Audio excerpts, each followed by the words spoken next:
101. Suddenly I feel like I've been tricked. Dumbledore watched the Green Viper's affectionate dependence on the young man with a gentle, reassuring smile. I expected she'd hide away in some secluded valley or a dense forest, living like a wild creature. I never thought I would meet her again down in Hogwarts' dungeons. Robin, you've done well raising her. He waved his wand and produced 6 bright red apples. Nagini's eyes lit up at the sight. She forgot all about Robin's chest, wiggled her tail, and slithered toward Dumbledore. She went about a meter, then paused and glanced back at her master. Robin had no choice but to follow. When Nagini reached Dumbledore, instead of snapping at the fruit, she rubbed her head softly against Dumbledore's shoulder. "Sir, give me the apples. I'll feed her," Robin said. Dumbledore nodded, and Robin gathered the 6 apples. He tossed one up, and the snake snapped at it. After she'd eaten all 6, he took a cotton cloth and gently wiped the apple juice from her jaws. Full and content, Nagini coiled around Robin in tight, slow loops until her head rested on his shoulder and her eyes half closed in bliss. "She needs a short rest to recover after the fight," Robin said. He understood the unspoken implication. With a small, unnecessary flourish, more for appearances than need, he waved his wand and pretended to cast a vanishing spell, making the Green Viper disappear. "Sir, the Philosopher's Stone. It has already been destroyed." Dumbledore's voice was calm. "Nicholas Flamel and I exchanged letters many days ago. We agreed the stone should no longer exist. Whose hands destroyed it, under what circumstances, that doesn't matter to Flamel and me. We only concern ourselves with the result. It was destroyed. People, however, are curious, so we must present a tidy story. We'll say," Dumbledore looked around, then smiled, "that it was destroyed by the Mirror of Erised. That will satisfy most. Many people already think the mirror has hidden functions beyond reflecting someone's deepest desire. They won't question it further. But there are no buts. Nicholas and his wife Perenelle have long been prepared to welcome death. They have had more than most could dream of. Death is the one thing they have not yet experienced. They are preparing for a grand adventure." Dumbledore walked past the scattered stones to check on Harry. He lifted his robe and knelt, examining Harry's injuries carefully. Luckily, no vital organs were harmed. To wake him properly, we'll need Madame Pomfrey. But moving him to the first floor isn't simple. Ahem. Just then, someone in the crowd cleared his throat and reached toward Harry. Robin moved quickly. "I'll do it, sir." "Then I'll trouble you." Dumbledore smiled gratefully. Robin felt a sudden twinge, as if he'd been tricked into doing all the heavy lifting. He hoisted Harry onto his back, went to the Mirror of Erised, and followed Dumbledore back up. When they reached the Silver Key Challenge, he grabbed 2 broomsticks and, through an opening in the portrait, flew out with Dumbledore. Fluffy, seeing Dumbledore among those who emerged, didn't roar. Instead, the 3-headed dog wagged his tail. Robin handed Harry to Madame Pomfrey and saw Hermione and Ron in the next cubicle. "Madame Pomfrey checked Ron and says he's physically fine," Hermione rasped. "But he kept complaining about foot pain, back pain, headaches, so much that she felt she had to put him in a private ward. If he'd stayed in the general ward, he'd have kept everyone awake." Ron gripped the sheet and protested indignantly. Certain Hermione and the hospital staff were eyeing him with suspicion. "I believe you," Robin said. "See? Even Robin believes me. I wasn't lying," Ron shouted, thumping the covers. Robin thought, how could I not believe him? I'd personally healed the twisted ankle, the back injury from slamming into a wall, and the blow to the head. Still, Ron kept feeling pain where he had been hurt. Was it psychological or a bug in Molly's much-vaunted super healing skill? Robin decided to test it. He got up, poured Ron a cup of warm water, and dropped a little trick into it. After the sugar dissolved and swirled, he handed the cup over. "Drink this. I added some painkiller powder, Molly's mental soothing medicine," he told Ron. "Robin, Madame Pomfrey says I'm fine. Medicine has side effects." Hermione started, reaching for the cup. Before she could, Ron tipped his head back and drank it in one gulp, even letting out a satisfied burp. "Ugh, it tastes like lime soda. Robin, you put the wrong powder in. What is that?" He stopped, eyes widening. "It doesn't hurt anymore. It really doesn't. I'm cured!" Ron kicked off the covers and bounced on the bed with childish glee. Robin leaned toward Hermione and whispered, "I didn't put painkillers in it. I used lime-flavored popping candy. It was all in his head. Madame Pomfrey thought so too, but Ron wouldn't believe her, so he refused to take any sedatives, Hermione murmured. After tiring himself out, Ron sat cross-legged and begged Robin to tell what had happened. Hermione fetched 2 small stools, her brown eyes bright with curiosity. Robin took a breath and told them everything: the black fire, Professor Quirrell, the mirror of Eracid, the red-spotted Philosopher's Stone, the two-faced Lord Voldemort, and the final struggle with Quirrell. He naturally omitted the parts involving the secret of the Rubik's Cube. They listened with rapt attention. At each dangerous turn, their tension rose. When Robin described Quirrell removing his purple turban to reveal the hideous face of Lord Voldemort, Ron let out a horrified scream. "The stone was destroyed," Ron said when Robin finished, "so that means the Dark Lord can never recover and come back, right?" Robin shook his head. "Destroying the stone only delays him. I have a feeling he'll try to return. By the way, after you two turned back from the potion riddle, did you meet anything else?" Hermione nodded. "Yes, but nothing major. The troll's body was gone. I think Quirrell used a delayed apparition on it. I had to drag Ron, who wouldn't stop complaining, out through the portrait opening. I kept my voice hoarse from singing so Fluffy wouldn't attack.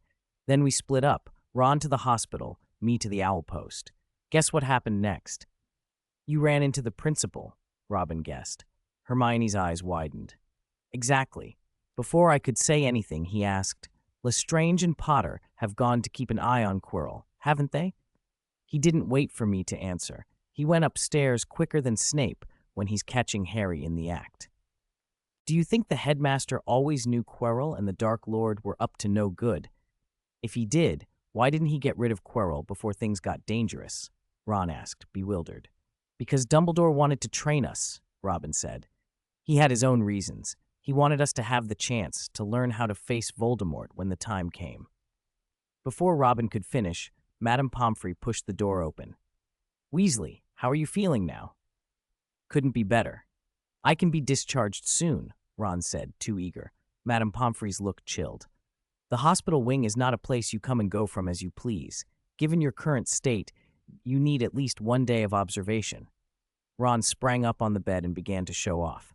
"See? I can jump, twist my waist, swing my arms, turn my neck. I'm fine. Give me my discharge papers." "You need a sedative more than discharge papers," Madame Pomfrey said firmly, narrowing her eyes. Madame Pomfrey had a reputation for being gentle with patients but strict with visitors and anyone who ignored medical advice. At the mention of a sedative, Ron scrambled back under the covers, shut his eyes, and pretended to be asleep. After a little more scolding, she let him be, but she insisted the two of them leave at once so they wouldn't disturb the patient. As Robin and Hermione left the hospital wing, they ran straight into Hagrid. He looked exhausted and guilty, his shoulders hunched and his beetle-bright eyes rimmed red. "How is he?" Hagrid asked at once. "Still unconscious," Robin answered. "When will he wake?" "No one knows. Madame Pomfrey said she'll let us know as soon as he wakes." Hagrid began to cry, low and miserable. "It's my fault, all my fault. I told that man Fluffy's weakness, for an egg and a few barrels of mead. I almost got him killed. I'm a terrible fool. I don't deserve to be here. I'll go to the headmaster and resign right now." "Hagrid, even if you hadn't said anything," Hermione said, trying to comfort him, "Voldemort would have found another way. And it wasn't 6 obstacles you forgot. Dumbledore set one too. That's the one that stopped Quirrell." "That's right," Robin added. "Tonight's outcome. Quirrell is dead, Voldemort fled in panic, and the Philosopher's Stone was destroyed by the Mirror of Eracid. As for Harry, he'll wake when he's ready, maybe in an hour, maybe tomorrow." Hagrid sniffed, wiping his nose with the back of his hand. His eyes brightened a little. "Harry misses his family, doesn't he? Must be hard for him. No pictures, nothing to remember them by." "You know a lot of the old friends of Harry's parents," Hermione said. "Write to them, Hagrid. Ask for photos, put together an album. He'd love that, a proper apology or present. I bet it would cheer him up." "That's a great idea," Hagrid said, brightening further. "I'll head to the owlery now, but I probably won't be around for the match." "You won't miss the match," Hagrid said, forcing a smile. "Tomorrow? No, it's already past midnight. This morning at 11 on the Quidditch pitch, Gryffindor versus Ravenclaw. Robin, good luck." Only after Hagrid had gone did Robin remember that Wood had mentioned another match after exams. Robin, I don't think Gryffindor has a substitute seeker, Hermione fretted. I do, Robin said confidently. For real? Who? Me. I hit every bludger, and I'm not bad at catching the snitch. There are a few hours until 11. I need to sleep to recover. If Wood asks in the morning, Hermione, please cover for me. I'm going back to the dorm to sleep. All right, Hermione said. If you're not up by 10, I'll get Seamus or Neville. Well, Neville might be out of commission. They hurried back toward the common room, only to find Neville's spot empty on the three-seater sofa. Hermione picked up a loose cushion cover, and a faded, ragged parrot toy tumbled out. It's Seamus's parrot, she said. If we'd lingered in the hospital a little longer, we might have seen which ward Neville's in. Petrificus totalis doesn't injure anyone. Madame Pomfrey will take good care of Neville, Hermione added. Even if you rushed back now, she wouldn't let you see him. Come on, get some sleep before dawn. You're right. See you tomorrow. After putting things in order, Hermione went up to the girls' dormitory. Robin returned to the boys' room, cast a quick tidying charm on himself, kicked off his shoes and clothes, and flopped onto his bed. He was bone-tired, his eyelids felt like iron, but there was one thing he had to do before he could sleep. He rolled to the head of the bed, sank his awareness into his sea of consciousness, and with a flick of the fingers summoned the green square interface. He stared at the evolution progress bar for Nagini. It was at 99%. Robin's temper flared. Being one step away from a goal and not making it was infuriating. Then he remembered what Xiao had said. The troll corpse was gone. That had been the right choice of clue. He crept behind the stack of wooden boxes in the common room, and, sure enough, there it was, a hulking, ugly troll corpse. He flicked his wrist and tossed the corpse into the green square. He hurried back to the interface. The progress bar flashed, then sank back to the start. 99% became 8, and the bar turned violet. Robin's heart thudded in his chest. Had that been the first stage of evolution completing? He tapped the little green snake totem at the bottom of the square and stared nervously at the light screen hovering in the air. 103. Nagini becomes human name. Nagini species, Maledictus viper grade SS. Personality. In human form, shy, gentle, understanding, serene, and kind. In viper form, explosively powerful, utterly loyal to her master, dislikes physical contact with anyone but him. Physical condition healthy. Skills, poison mist condenser, can release a nerve-paralyzing poison mist and condense it into a portable venom weapon. Serpentine movement, within 10 meters, can move with wave-like afterimages to confuse an enemy's vision. Whispering wisps, can communicate with other snakes and briefly influence opponents' minds through changes in tone and timbre. Instant transformation, snake body can shrink or expand tenfold, no time limit on maintaining a changed size. Human transfiguration, when in the non-magical world, can freely choose to be human or snake and move about without limit. Magic power, 12,000 combat power, 12,000. Except for the name and species, everything in the info panel had changed. Her grade had jumped from S to SS, her magic power had increased 50%, and her combat power by 20%. Most important, her innate skills had been rewritten. Of the original 4, only serpentine movement remained. The 4 new skills were thrilling on paper. With poison mist condenser, she wouldn't have to borrow potions to fire venomous needles. Whispering wisps gave her another language, perfect for commanding snake groups in the wild. Instant transformation made her far more useful in close quarters. In summer, Robin joked he could carry her in his pocket as a hand warmer. And human transfiguration meant she could remain human in the Muggle world indefinitely, an excellent assistant. What would she look like in human form?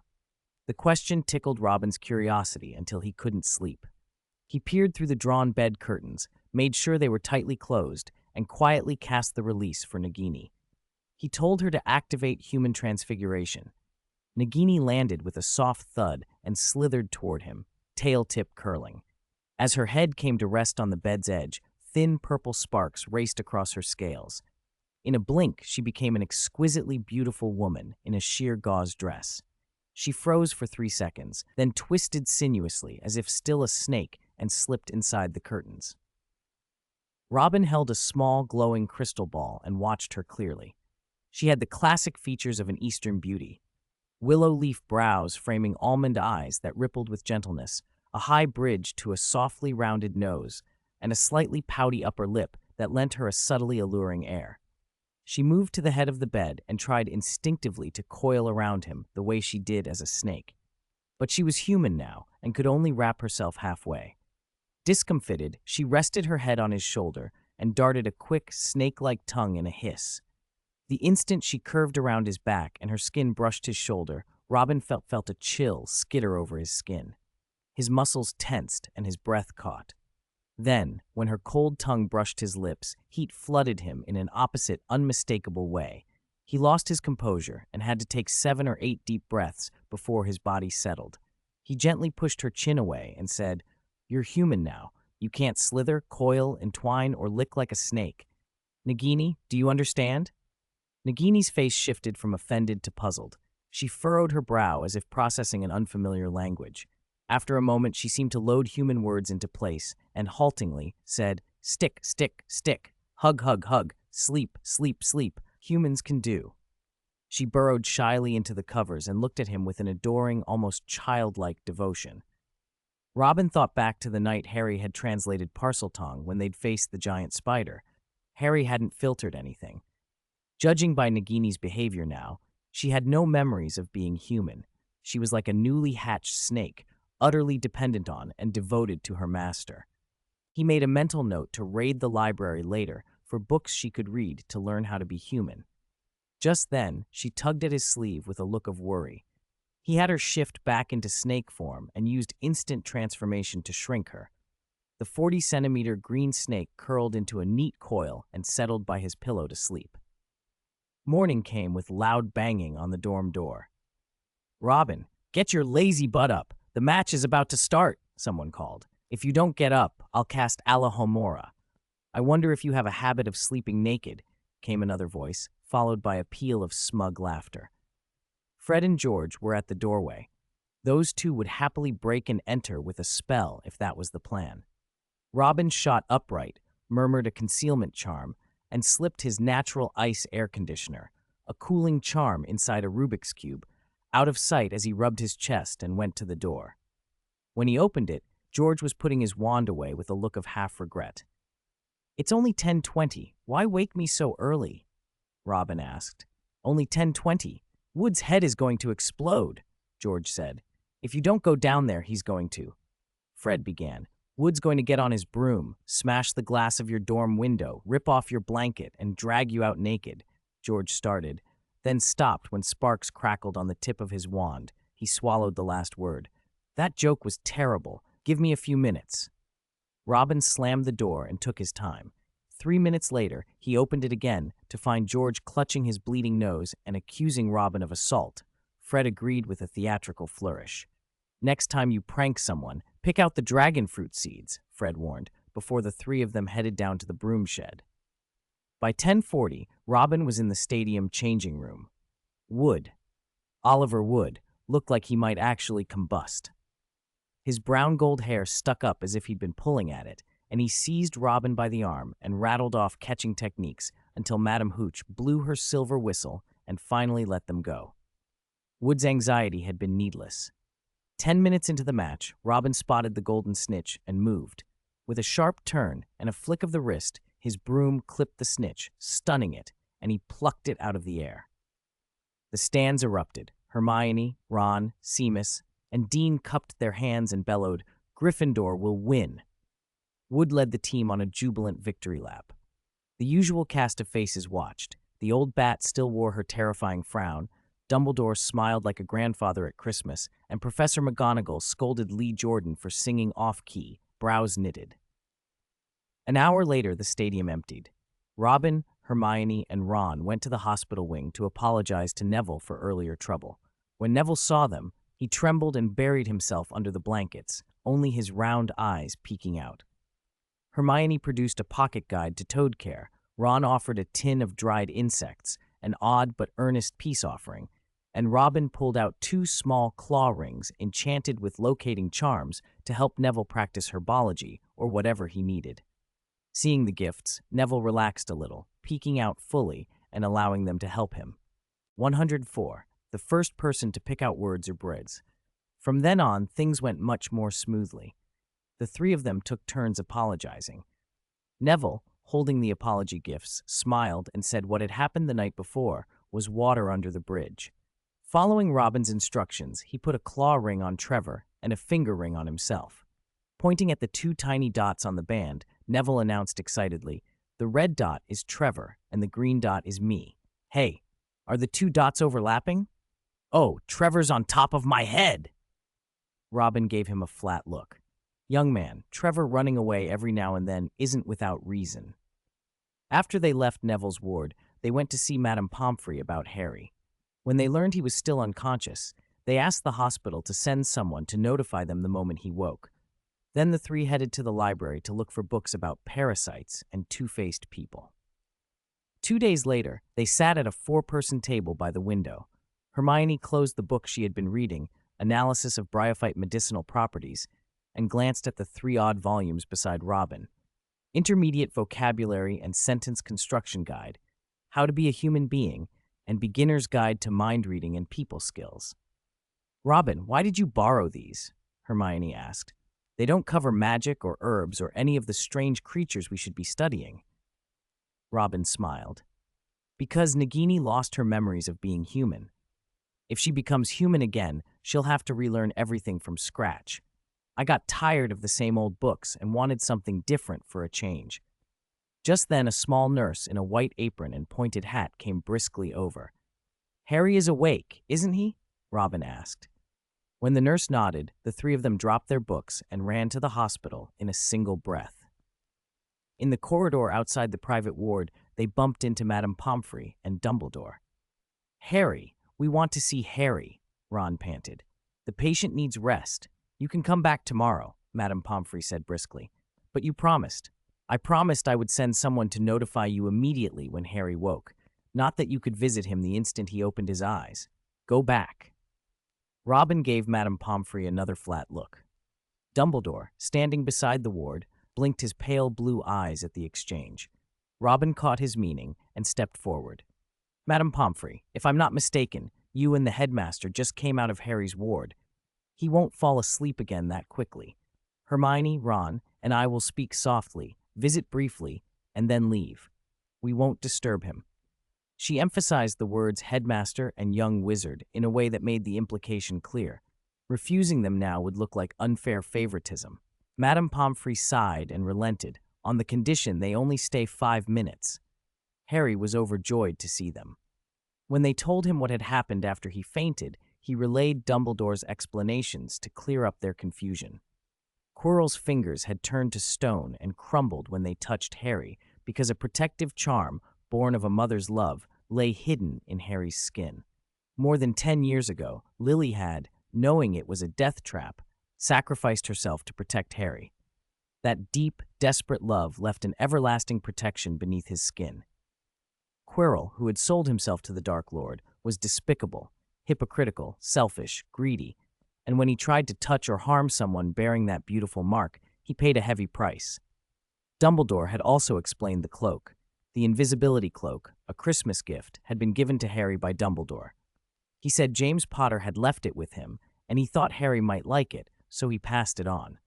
Dumbledore teased that when James attended Hogwarts, he used to don the cloak in the middle of the night and sneak down to the kitchens to steal food. Harry exploded with indignation. "He's teasing me. My father would never use an invisibility cloak to steal food."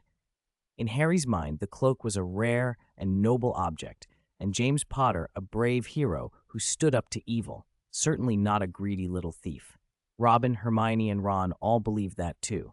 Robin thought to herself that whether the greedy little thief story was true or not, they would find out in a few days. Hagrid was already asking James's old classmates for photos and stories about him. "Harry," Robin asked, "tomorrow night there's the end-of-year feast in the Great Hall, and they're announcing the House Cup winner. Do you want to come?" Ron added, dejected, "Even though we beat Ravenclaw in Quidditch, Slytherin's lead is huge. Still, the chicken legs and pudding at the feast should be great." Nobody can be sure whose cup it will be until the very last moment, Hermione said. After all, you didn't want to underestimate Dumbledore's talent for turning the tide. Before Harry could answer, a nurse from the hospital opened the ward door and barked, "You've been talking for 20 minutes. The patient needs rest. Out." They were shoved out, Ron still shouting, "Harry, you must come," and then separated from him.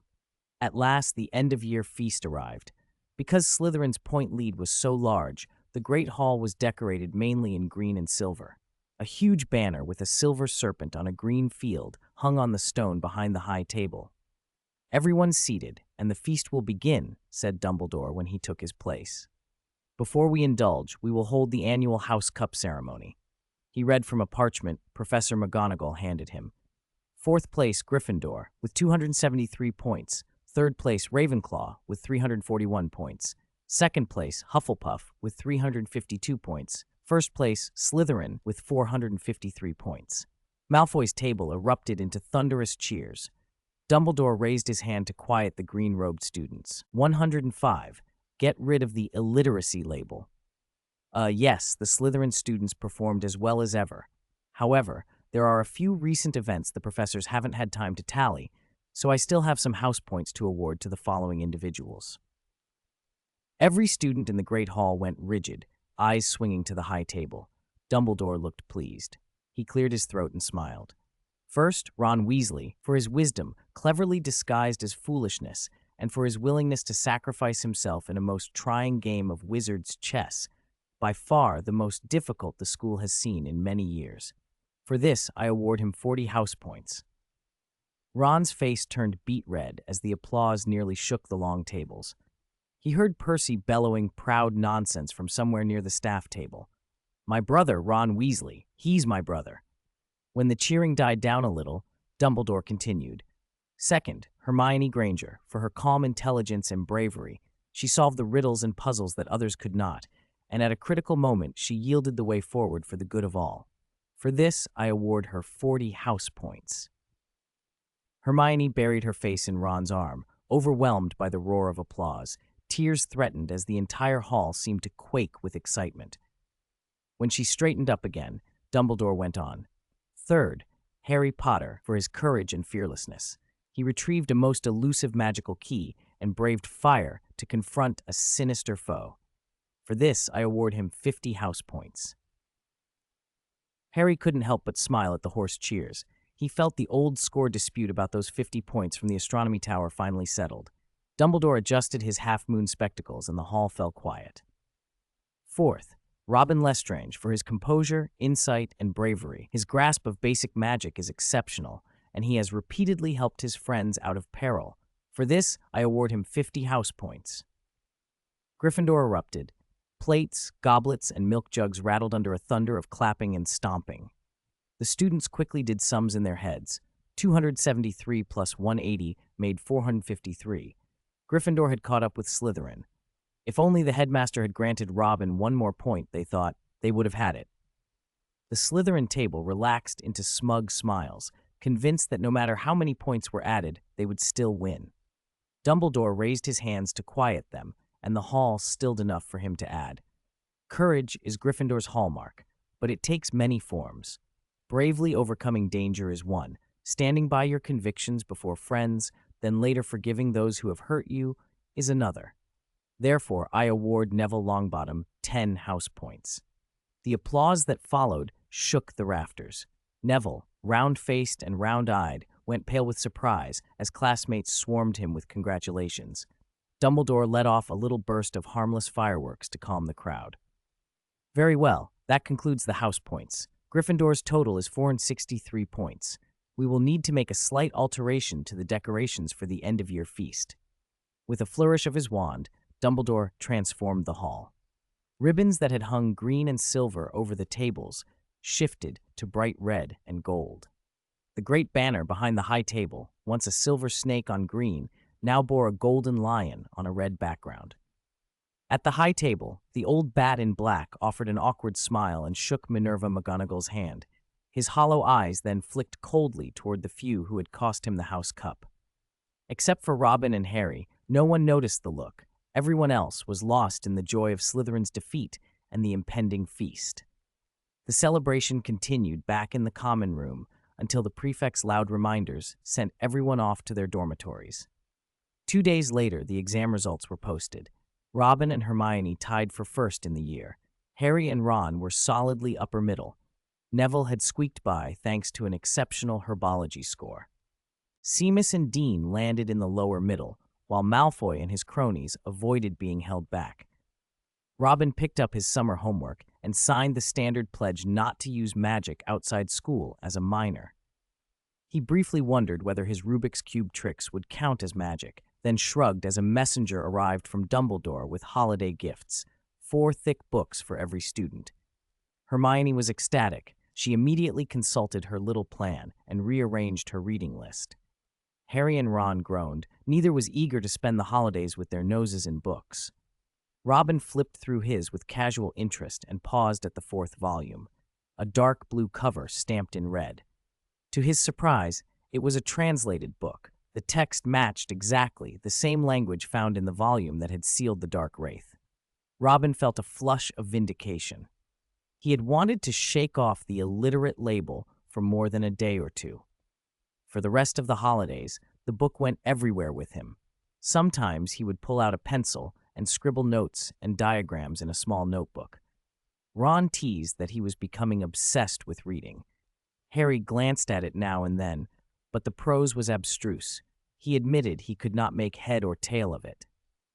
On the morning they were due to leave for the summer, after a night of poring over the pages, Robin finally managed to render the strange text into ordinary English. The title read, Pine Tree Planting and Maintenance. Chapter 1, Soil Testing and Fertilization. Chapter 2, Seed Selection and Seedling Cultivation. Chapter 3, Transplanting Seedlings and Protecting Roots. Chapter 25, Pruning Dead Branches and Pest Control. Robin stared at the plain words. He had no intention of becoming a gardener. Something about this was very wrong. He could not tell whether the book was a joke or a smokescreen. Packing his trunks, he crossed the Black Lake by small boat, climbed the slope to the railway station, and still had no answer. Liar, sneered a voice. You're an orphan. You probably have nowhere to go this summer. Pathetic. Why don't you come to my manor? Middle will be overjoyed. Finally someone to shovel the filthy, stinking horse manure. Robin drew his ebony wand so fast Malfoy took a step back. You can't. School rules forbid using magic. We haven't left the school yet, Ron said with a mischief that made Malfoy's lip curl.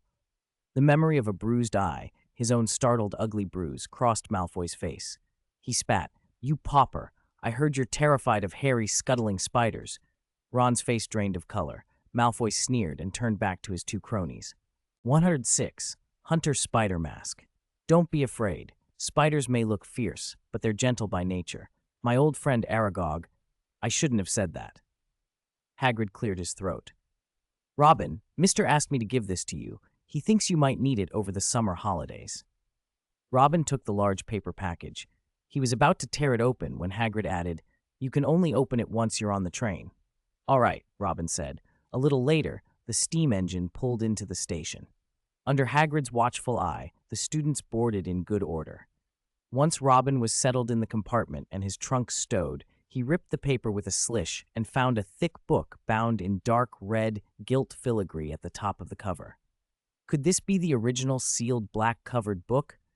The one he'd read before was only a replica, a compilation put together by a silverfish spirit.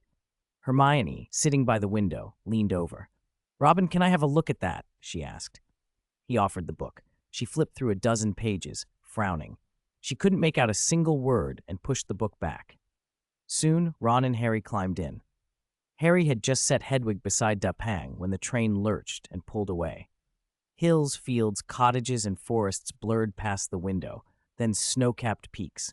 The compartment settled into its usual rhythm, 2 reading quietly, 2 chatting and snacking. Partway through the journey, the clack of footsteps and excited voices passed by the corridor. The footsteps stopped at their door. Creak. A short, plump witch with a friendly smile pushed the door open. Dears, it's a long trip. Would you like to buy some snacks to pass the time? No, thank you, Ron said, spreading his arms to reveal a mountain of sweets piled on the table. All right then, enjoy your journey, she replied, starting to close the door. When the door was two-thirds shut, Harry called out, Madam, 4 large bottles of water, please. Certainly. After she left, Ron blinked. Harry, why so much water? Take one, each of you, Harry said, handing out bottles. Ron, you've eaten 5 bags of Bertie Bott's every flavor beans, 3 chocolate frogs, 2 packets of compressed biscuits, and 5 odd-shaped bubble gums. Aren't you thirsty? Ron belched. Now you mention it. Hermione, warmed by sunlight at the window, had already been feeling thirsty. She grabbed a bottle and drained a third. Robin, half absorbed in comparing the 2 books, only wet his lips and set his bottle down. The compartment quieted again, 2 absorbed in reading, 2 gossiping and nibbling. The countryside slid by, mountains, villages, fields, dense woodland. When the view outside turned to a vast purple marsh, the compartment door opened again. Malfoy, what do you want? Ron warned, watching the doorway. Malfoy sneered. A parting gift, he drawled. Goyle. Goyle fumbled behind him and produced a box. He unlocked it and heaved it toward Ron. Thud, the box struck Ron's arms. From gaps in the lid, 2 light brown, hairy limbs wriggled. An ugly, snarling head pushed through the opening, and through the cracks, 6 more legs writhed. Ron jumped up, his knee hitting the table and sending the 4 water bottles toppling. He leapt onto his seat and buried his face in Harry's chest. Quick, get it off! The trio at the door laughed openly. Malfoy laughed until tears came to his eyes. Hermione reached for her wand, then remembered some pledge and, with a flash of annoyance, put it away. Robin, calm as ever, had already planted his shoe on the palm-sized huntsman spider, non-venomous, holding it down. Malfoy, you're quite brave, he said in a tone that sounded more like a tease than a compliment. Malfoy looked puzzled. Before he could react, Robin lifted his foot. The spider seized the chance and scurried straight for Malfoy's polished shoes, scrambled up his perfectly creased trousers and clung to his neck and face. Malfoy shrieked and flailed, trying to yank it away, but the spider clung like glue. Oh, truly suited to the title of Young Master Malfoy, Robin mocked. As soon as the term's over, he squanders his money on the most unique werewolf spider novelty mask. Malfoy could only turn ashen and press himself against the door, trembling. Goyle and Crabbe wanted to help, but lacked the nerve. Then Lee Jordan stuck his head in, looking for something he'd lost, and promptly shoved the 3 Slytherins aside. So you're stealing from me now. We'll see how I deal with you later, he scoffed, and the farce finally ended. Robin closed and locked the compartment door, only to notice an empty large water bottle lying across the wide-open pages of the book. Clear droplets were beating and pat-patting down through the spine. Oh no, he snatched the book up. The pages were soaked through, water darkening the paper from first to last. My fault, Ron mumbled, rubbing his knee. If I hadn't knocked the table. It's not your fault, Robin cut in. Malfoy started it, and I forgot to screw the cap back on. Hermione handed over a pack of tissues. Robin pressed them flat and began blotting the pages, one by one. On the 4th page, he noticed something odd. The word Poland leaned slightly to the right. He was certain it had been perfectly straight before it got wet, both in the original and in the replica. At first, he thought the ink had bled, but as he continued, he found more anomalies. On page 18, a word curved to the left. On page 33, another word curved to the right. By the time he reached page 47, the tissues were gone, and he asked Hermione for another pack. He worked on the book until he had blotted every page and even dried the inside back cover. He counted 11 discrepant words: Poland, curved, hide, fox, charnowo, follow, treasure, forest, pine, 3-tailed, instructions. He rearranged those words in his head until a coherent message emerged. Poland, Charnovo, curved pine forest, hide treasure, follow the 3-tailed fox's instructions. Robin folded the soggy tissues and tucked them away just as the train eased into King's Cross Station. The 4 of them hauled their trunks out, joined the long queue, and finally pushed through the barrier between platforms 9 and 10 to step back into the Muggle world. Mrs. Weasley waved when she saw the 4 of them coming and called them over. She held Ginny in one arm. Ginny's cheeks were flushed. Harry Potter. Ginny clutched her skirt and squealed. Harry! Harry! Ginny, be polite. Don't shout people's names, Mrs. Weasley scolded gently. Then she turned to the group with a smile. Was this year's term tiring? Some of them shook their heads, some nodded, and after answering they all, except Ron, thanked Mrs. Weasley for the Christmas gifts. "Oh, it was nothing," she said. "Robin, why don't you come to the Burrow for the summer?" "Thanks, but I've already promised someone else. Look," Robin pointed, "the person who's picking me up is here." They followed his finger and saw a tall, strikingly beautiful woman walking toward them with a smile. Ginny's eyes lit up. "Wow, she's so beautiful." "Hello, everyone. I'm Nagini, Robin's older sister," the woman said politely, tucking a strand of hair behind her ear. "Robin, why didn't you tell us you had such a beautiful sister?" Ron blurted, his face already going a shade redder. Robin grinned and teased. "Don't tell me you're blushing. Be careful. I might steal a few macaron recipes and give them to your little darling, Lavender Brown." Seeing Ron's growing embarrassment, he quickly added, "I'm planning to look for treasure." Spotting Ron's flushed face, he amended it with a laugh. "Well, I might also scope out the market and open a small shop." Hermione parted her lips to ask more, but three people suddenly bustled up to the group. Leading them was a large, ruddy-faced man. The rest was easy to guess. It was the Dursleys, Vernon, Petunia, and Dudley. Vernon snarled as soon as he reached them. "What are you lot up to, parading around a train station with a cage and an owl? Don't you know respectable people don't do that?" Robin gave a soft chuckle, patted the cage holding Dupang, and drew his wand. He murmured a quick charm and waved. The Dursleys went pale and looked as if they'd bitten their lips through. They muttered, "We'll wait for you outside," and scurried off together, trembling. Are they really your relatives?" Ron asked incredulously. Harry pursed his lips. "Yes. If they start bossing you about again, do what Robin did. Wave your wand and invent spells to scare them," Ron suggested. Harry shook his head. "That'll only work a few times. They'll eventually realize I can't do magic outside school." Robin reached into his pocket and handed Harry a small box. "These are little trinkets that can produce small magical effects without a wand. Use them to spook your relatives when no one's looking." "Thanks. Uncle Vernon has very little patience, and I'd rather not head back to Privet Drive tonight. See you at the start of term." After Harry left, the others chatted for a while longer, then took their luggage and left King's Cross. A week later, under cover of night in the Quarnowo region of western Poland, Robin crossed a wide river and flew over a boundless forest. He searched until he found a clearing roughly the size of Hagrid's hut. He reached out and patted the dragon's black, oil-sheen dorsal spines. The dragon immediately folded its wing membranes and landed. Robin slid off the dragon's back. The dragon, black and large, thumped over to a pine tree, its long tail thudding against the trunk. It pressed its back to the tree, waggled its tail and rump, and then, with a roar, bit into the pine and began gnawing the wood with its sharp teeth. Robin laughed in disbelief. Who else would use a tree like a giant toothbrush? "Norbert, come here." He held a small ball of red fire in his palm. On the way to Poland, he'd tested that certain tricks from the Rubik's Cube wouldn't trigger a notice from the improper use of Magic Office. The dragon's orange-red eyes flashed when she saw the flame. She spat out the wood chips, thumped forward, gobbled the fire with a triumphant roar, then tilted her head and rubbed against Robin's chest. He braced one hand on the tree so he wouldn't be knocked over by her enthusiastic nudge. Seeing her about to lick his face, he stopped her quickly. "Norbert, you're a girl. You need to be hygienic." The dragon blinked. She didn't understand girl or hygienic, but after Robin fed her 8 little fireballs, she settled into a calmer mood. Seizing the chance, Robin whispered a soft recall charm and drew her back into the Rubik's Cube.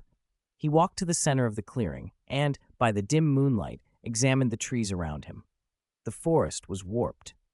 Almost as soon as the trunks emerged from the soil, they bent sharply to the north, growing horizontally for a stretch, so much so that someone could lie on them, then made a 90-degree turn and shot straight up.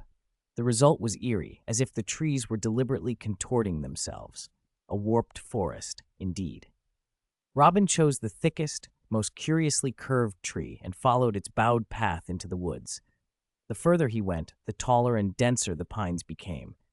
Their interlocking branches formed a canopy that blocked out what little moonlight there was. He lit a small crystal ball and used it to see the path ahead. After 4 hours, his feet ached, and he still hadn't seen so much as a fox. He settled against a slightly flattened curve of trunk to rest and planned to ask a local for directions once his energy returned. Suddenly, a shimmer of light caught his eye. He sprang up, holding the crystal ball high, and peered toward the source. On a downward-sloping pine branch, a spiderweb the size of a basketball hoop glimmered in the ball's light. The silk shone, and at the edge of the web a dried yellow and black bee had been caught. In the center sat a spider, the size of a peach pit but colored a bright blue. Robin took a step back. Brilliant colors often meant potent venom. He released the acromantula, Mora, from the Rubik's Cube. Mora, as large as a small elephant, clicked her mandibles a few times after landing, then lowered herself to the ground, tucked in her legs, and began to whimper softly. 108. Wonderland in the grid. Wah! Mora doesn't want to move, especially not to the terrifying black forest of hidden mist. Mora wants to go back to that wonderland with the vast peach groves, the sweet flowing river, endless crunchy dried termites, the giant stone cave, and the jade bed. Wah, master! Please, please send Mora back to that wonderland. Robin blinked. Mora, what wonderland are you talking about? Mora turned, all 8 big, pleading eyes fixed on him. She trembled the tip of her right front paw and sniffled. Master, that day you hit my paw with a mud pellet, and I entered a dreamlike wonderland. Everything I wanted was there. Wah! Master, could you roll another mud pellet and hit me again? Robin stared at her in surprise. He had assumed a single square in the grid was just a huge colored plane. He hadn't expected an entire world to exist inside one. He sighed and tried to soothe her. I wasn't planning on forcing you to move. Help me finish one task, and I'll send you back to your wonderland. Mora's wailing stopped at once. She cocked her head with innocent curiosity. What task? Follow my instructions exactly. Turn left, step back, stop, look up. See that tree branch? Do you see the blue spider on it? I see it. Ask it if it's ever seen a fox with 3 tails. Okay. Mora vibrated her chelicerae rapidly, producing a soft hissing that spiders use to communicate. The blue spider spun a ring of silk around the branch and then descended, trailing silk until it was level with Mora's eyes. The two of them exchanged a long series of cheliceral vibrations. 5 minutes later, the blue spider climbed back to its web, and Mora crawled over to Robin to report. It said it's solitary and has never left this pine since it was born. It hasn't seen any foxes, but it has seen many bees. It said bees have wings and can fly very far, and suggested we ask the bees. It even pointed out the direction of the beehive. Bees. Robin remembered from the book Star of Diligence that most bees forage within a 2 to 8 kilometer radius of their hive, though some species can go as far as 15 kilometers. Mora, which way is the beehive? Mora raised her left front paw and pointed southeast. There. All the bees it caught flew from that direction. Master, wah! I'm hungry. Mora wants fragrant, crunchy, dried termites. Robin suppressed a smile at how sly she'd become in a few months. Master, she cooed in a sweet, childish voice that made the hairs on his arm rise. Stop calling me that. I'll send you back once you help me. He uttered the recall spell, summoned Mora back into the Rubik's Cube, then tucked the glowing crystal sphere under his arm and set off southeast. 3 hours later, twilight was thinning to dawn, and there was still no sign of a hive. Robin began to wonder whether the blue spider, who had, after all, never left its small territory, had guessed wrong. Just as he was about to ask another spider for directions, his toe struck something round and dark the size of a bowling ball. The object rolled a few meters, clipped a root, and split apart with a muffled pop, revealing dense hexagonal cells and hundreds of plump, white grubs. A buzzing rose into the air. Oh no, Robin had kicked into a beehive. Above him, a vast net-like formation of bees surged forward. They arched their bodies, stingers poised like spears. If the swarm closed in, he'd be seriously injured, if not worse. When the living net was half a meter from him, Robin activated Unicorn Jasmine's sacred radiance. A milky halo wrapped him, then turned to a light white mist that washed through the swarm. Within 3 seconds, the mist faded. The bees ceased their attack postures. They hovered instead, wings beating as if stunned. A large hornet, twice the size of the others, pushed through the mass and bumped Robin's hand with its head, then landed on the shattered hive to inspect. Robin understood the gesture. I'll fix the hive, he promised. He reached into his sea of consciousness and pulled out beeswax, an alcohol lamp, a fine dropper, and other tools. An hour later, he wiped sweat from his brow. There, it's fixed. Little supervisor, do you want to go in and check? The hornet flew to the entrance, drilled inside, and then emerged after a moment to confirm the repair. Robin produced a box of osmanthus powder as an apology for his clumsy intrusion. The floral scent drew the bees. In minutes, they had devoured the box's contents and settled back on the pine branches and the 100 spherical hives under the tree, rubbing their legs contentedly. Robin took out another box of osmanthus powder and, addressing the hornet, made his offer. I'm looking for a fox with 3 tails. If you can help me find it, I'll give you 10 boxes. This one is a deposit. The iron box lid flipped open with a snap. The bees stirred, wings jittering as they pressed toward the box, waiting for the queen's command. The hornet tapped the iron box with its head, rose, and flew in a drunken zigzag before settling on the rim. It raised a front leg and signaled. At once, thousands of bees erupted into the air and arranged themselves into a 3-tailed fox totem. Where is it? Robin asked, heart racing. The hornet flapped once, and the bee fox blurred and rearranged into a rightward arrow. The hornet flew to the tip and led the swarm to the right. Robin grabbed the iron box and ran after them, sprinting through pines and over obstacles until the trees opened to a wide meadow swamp. As he hesitated at the marsh's edge, the hornet redirected the formation again. The arrow folded into a totem of a fox playing in water. The hornet bobbed in the air, nodding as if to say yes. The 3-tailed fox often appears here. Thanks, Robin called, and handed over the 10 boxes of osmanthus powder. The swarm fed until they were sated, then left. Robin climbed onto a stone to get a better view of the meadow swamp before him. 109.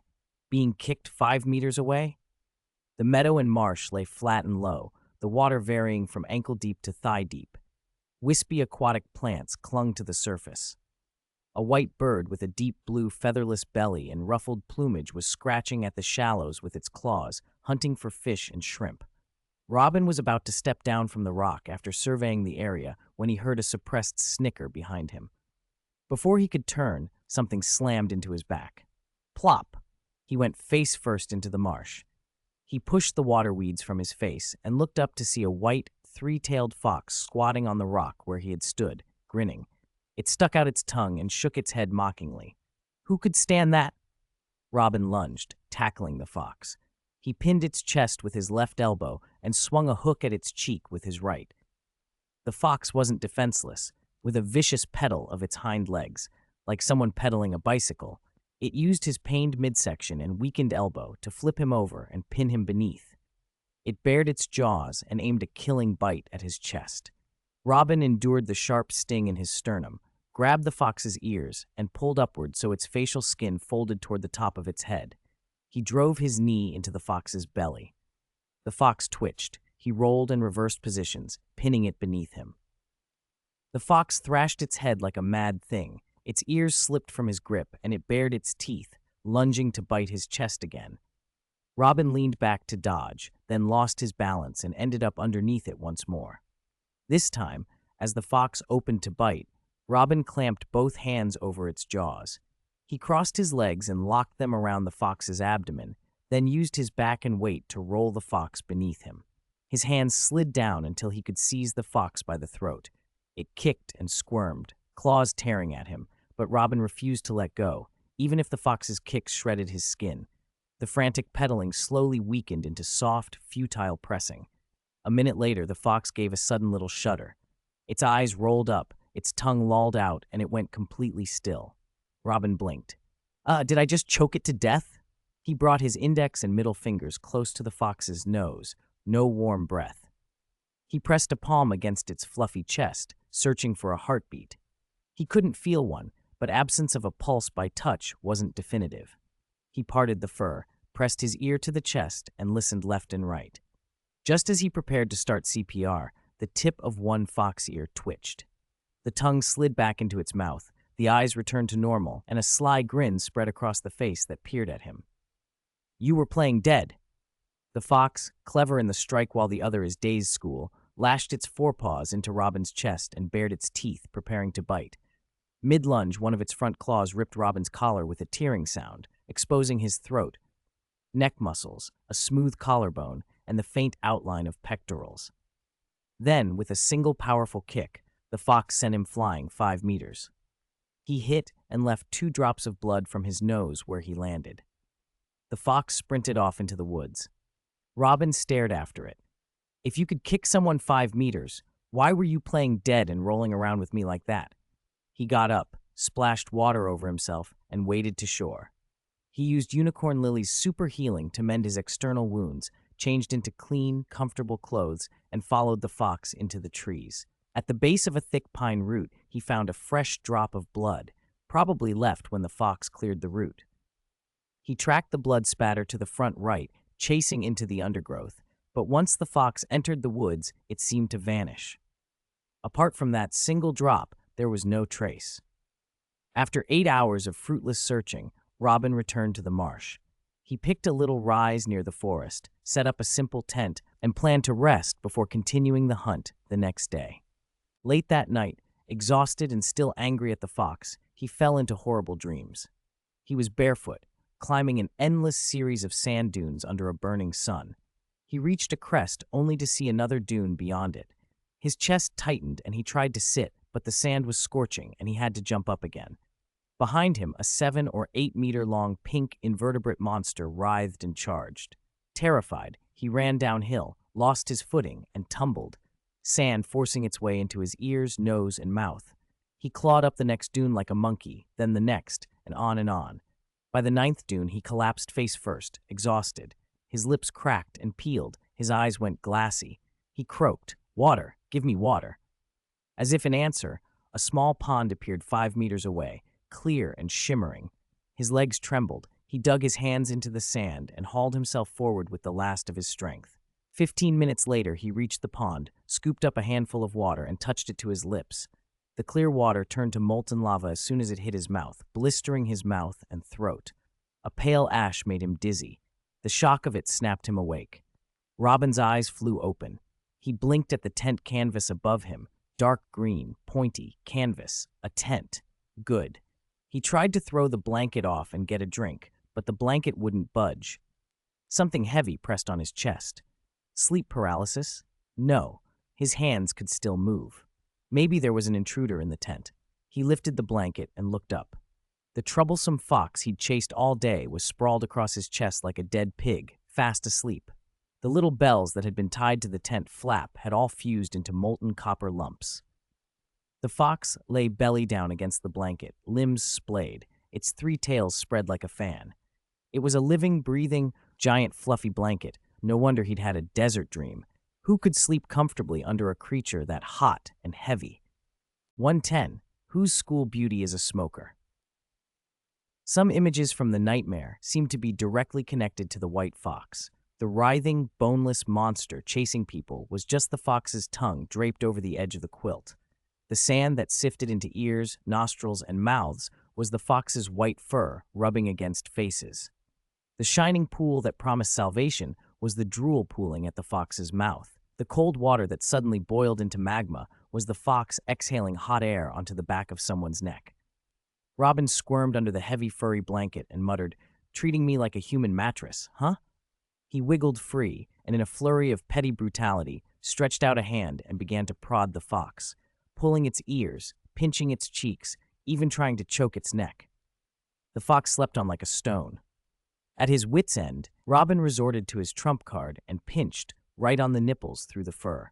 The white fox's eyes popped open. It stared at the big hand rummaging through its belly fur in shocked silence. Robin, feigning innocence, withdrew his hand and flashed a grin. "Hey, I'm just waking you up. Believe me?" The fox rolled its eyes and swung its legs out from under the quilt, sitting up. Its blue eyes, the outer corners rimmed in crimson, fixed on Robin. "You bit me this morning," it said coolly. "I pinched you tonight. Bite and pinch, balance restored, no hard feelings. Let's talk. Hiss, I'm dizzy. You." Robin swore he saw in the last twitch before he fainted, the dead fox laughing, wild and unrestrained. Then he was somewhere else entirely. Xiang Middle School, teaching building number 1, rooftop. Robin sat on the low parapet, an ice cream bar in hand and a blank look on his face. Robin, Juju wasn't lying. You're really here. A girl in a white dress approached, shy as a breeze. Robin hopped down from the wall and inspected her. She had an oval face and cheeks flushed from running. Her amber eyes were clear and flawless, innocent yet carrying a faint, dangerous charm. A delicate collarbone chain with two interlocking hearts caught the light. "Are you Lin Yinman?" Robin asked, uncertain. She smiled, little shy. "You can call me Yin Yin or Man Man." Robin nearly choked on his ice cream. Lin Yinman, the school beauty of Xiang, standing in front of him. He took another bite, pocketed the stick, and started for the stairs. But Lin Yinman stepped in front of him and blocked the way. "Is there something you need to stop me for?" he asked casually. Her amber eyes blinked. Don't go. I have something to tell you." "Then say it quick. I'm in a rush to get back to class and finish my English homework." Her face froze.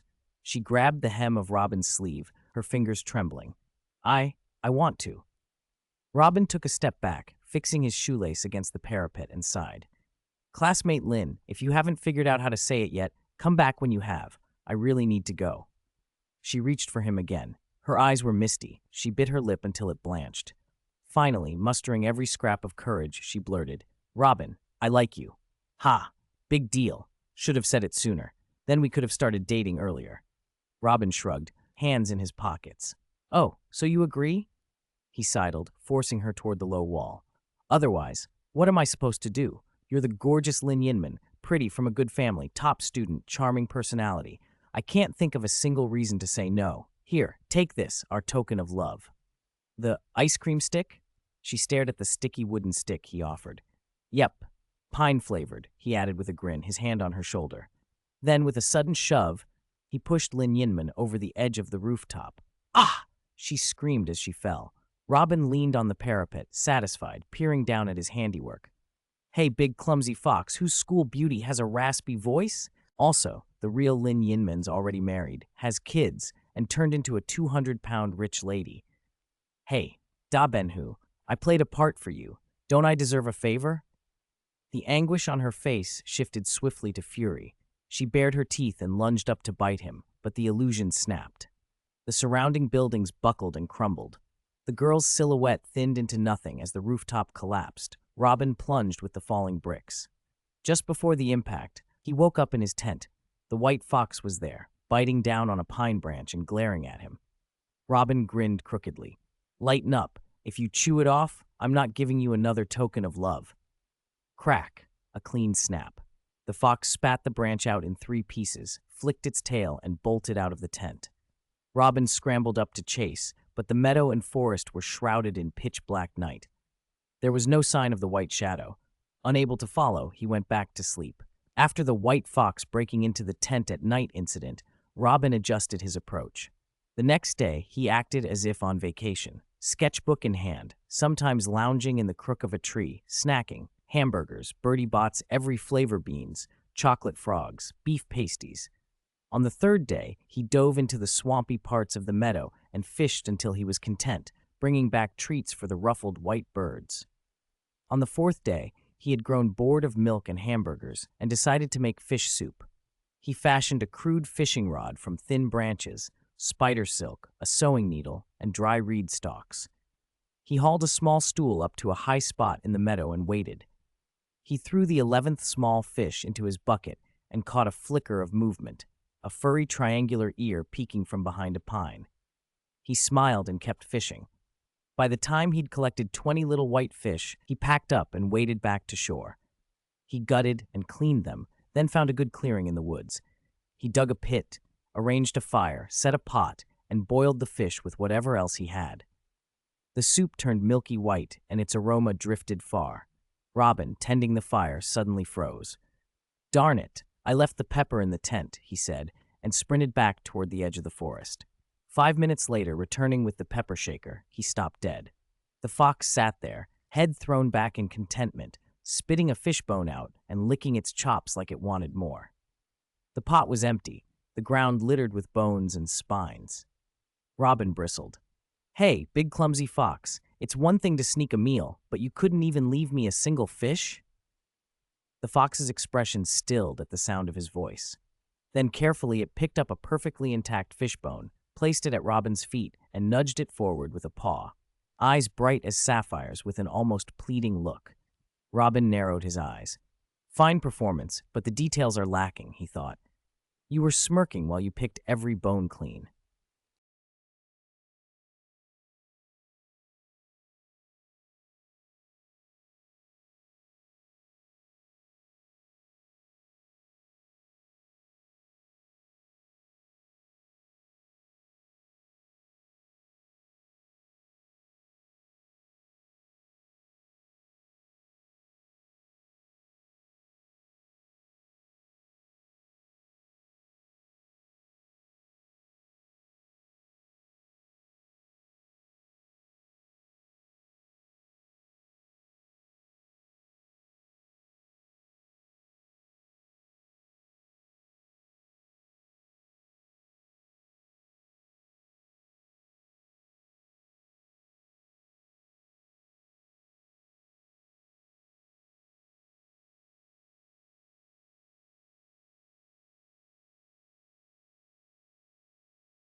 I gave you a chance and you didn't take it.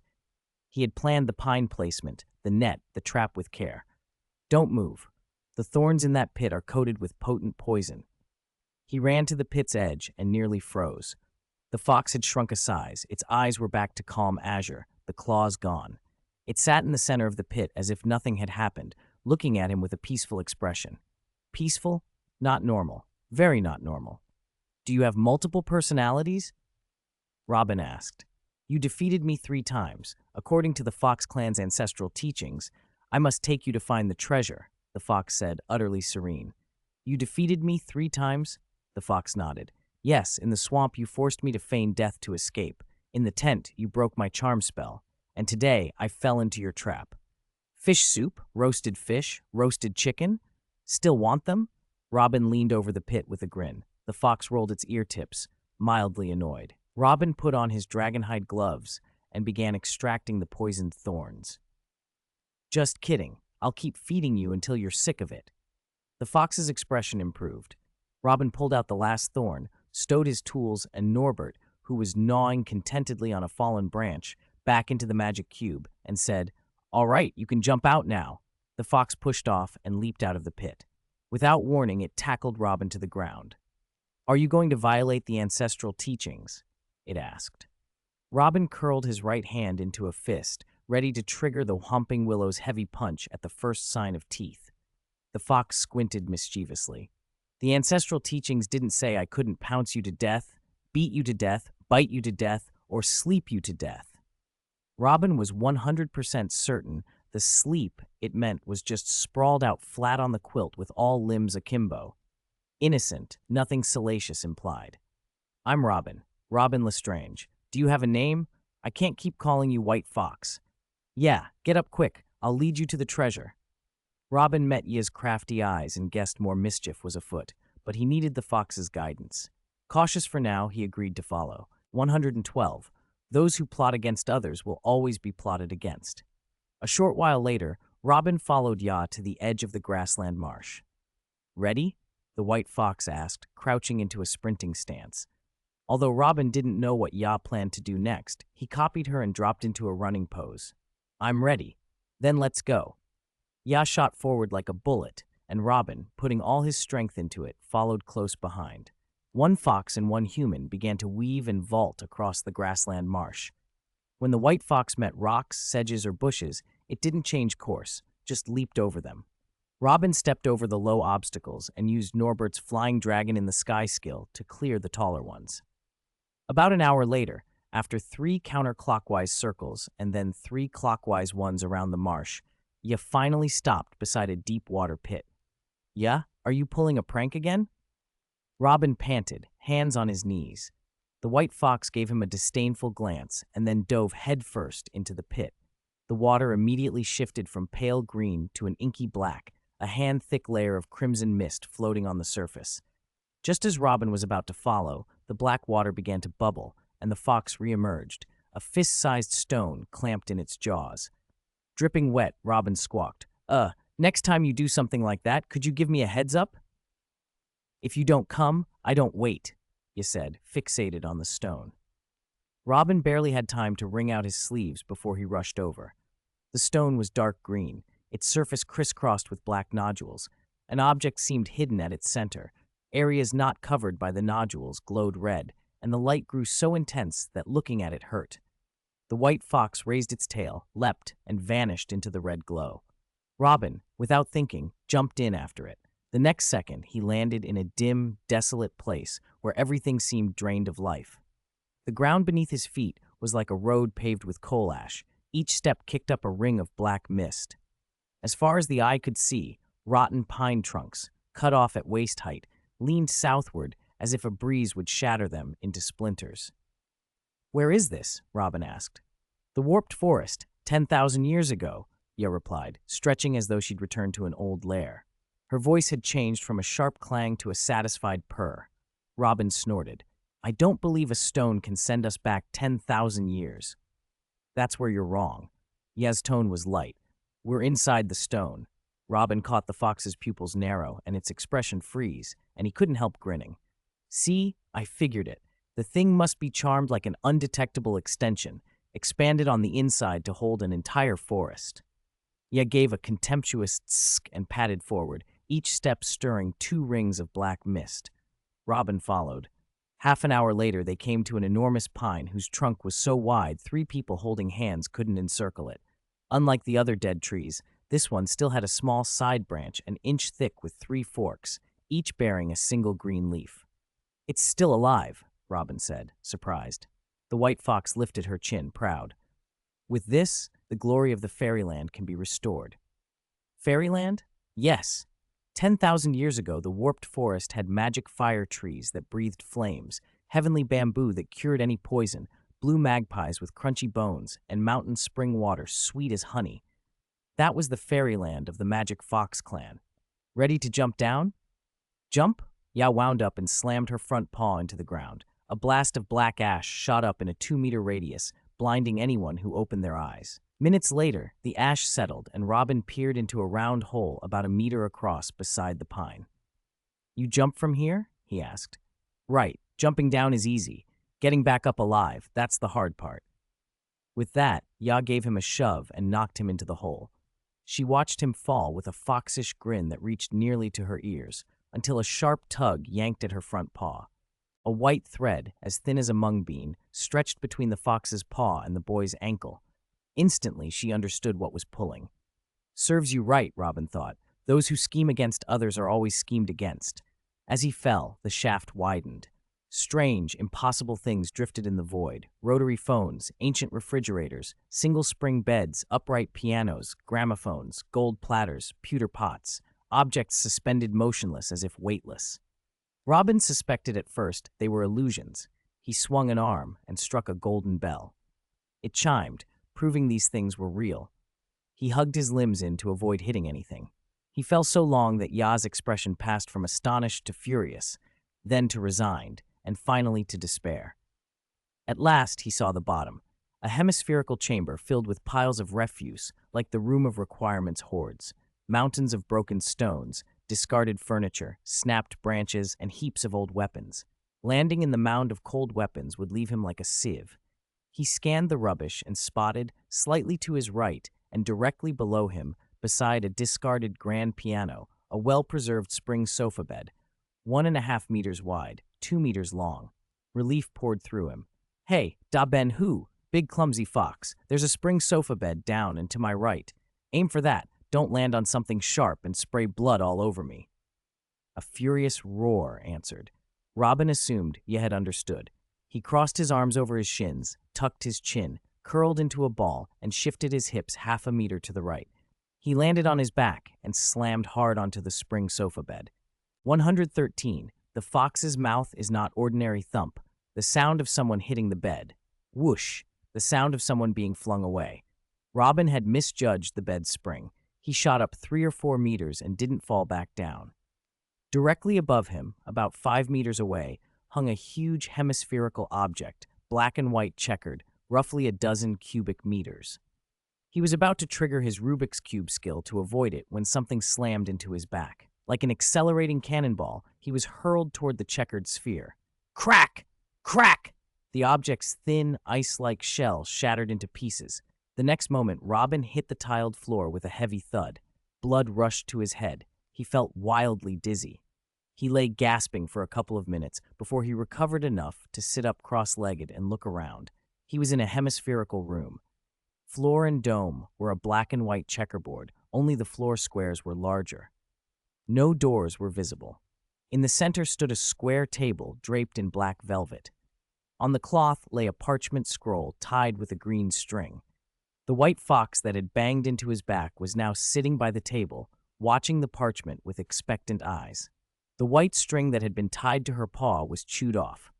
Robin untied the white string from his own ankle, went to the table, picked up the parchment, untied the green string, and slowly unrolled it. The words were the same as those in the book that had sealed the dark wraith. Robin's mind raced as he translated the message. To the fated one, solve the riddle on the table, and the door to the treasure vault will open. How many treasures you may take depends entirely on your own ability. What does it say? The white fox asked, leaning in.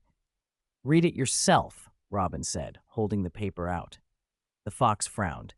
The parchment is restricted. The nine-tailed demon fox clan cannot see what's written on it. Nine-tailed demon fox? The white fox wagged her tail proudly. That's right. I carry nine-tailed demon fox blood. If I cultivate my clan's heritage and grow 9 tails, I will restore the glory of our ancient clan. Robin could only stare. Ambitious, indeed. Going from 3 tails to 9 was no small feat. What else does it say? The fox crushed her face close to the paper, but still couldn't see any ink. Robin summarized the text. Then the fox reached out a paw to paw at the square table. The table, however, looked like an illusion, visible but intangible.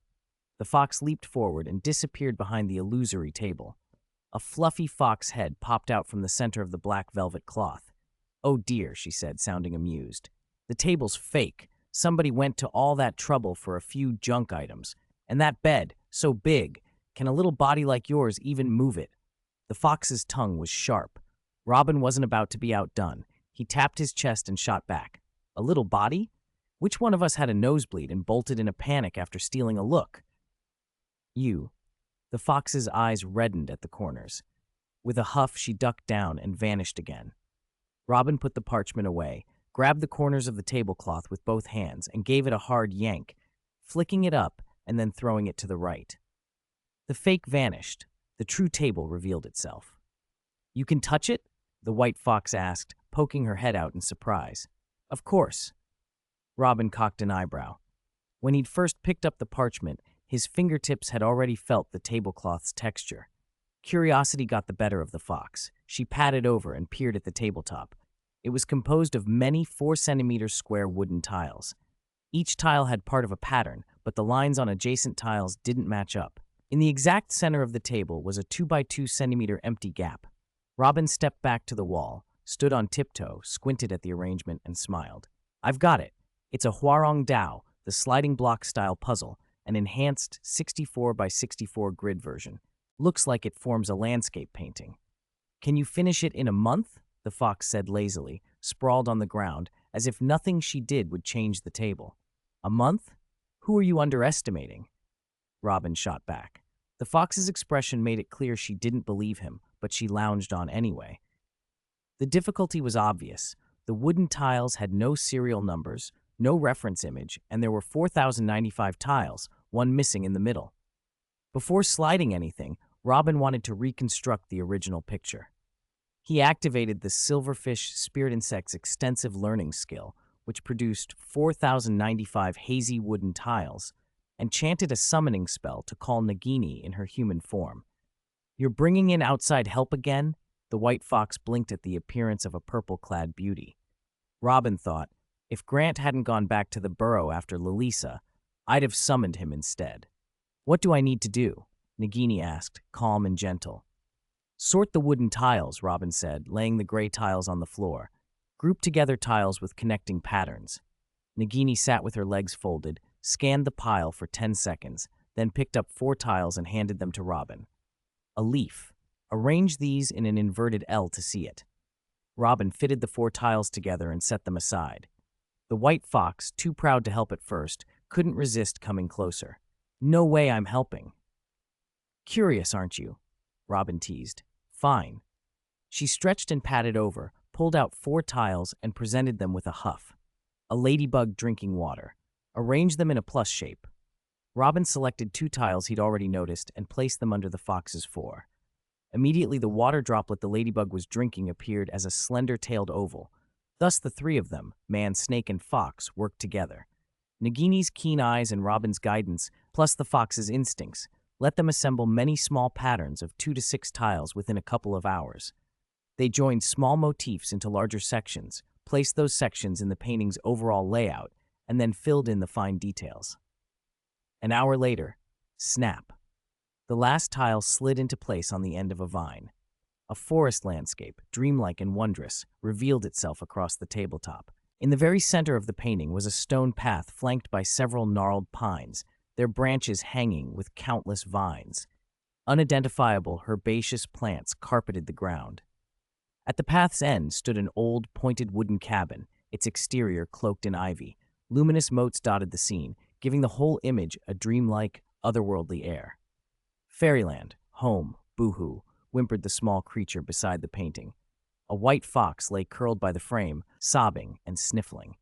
Seeing it, Robin's thoughts wandered to the Samoyed dog he'd once cared for, the way its eyes would crinkle into half-moons when it was happy, and how, when it was sick or sad, it would sprawl on the floor with its nose twitching and wet trails marking its face.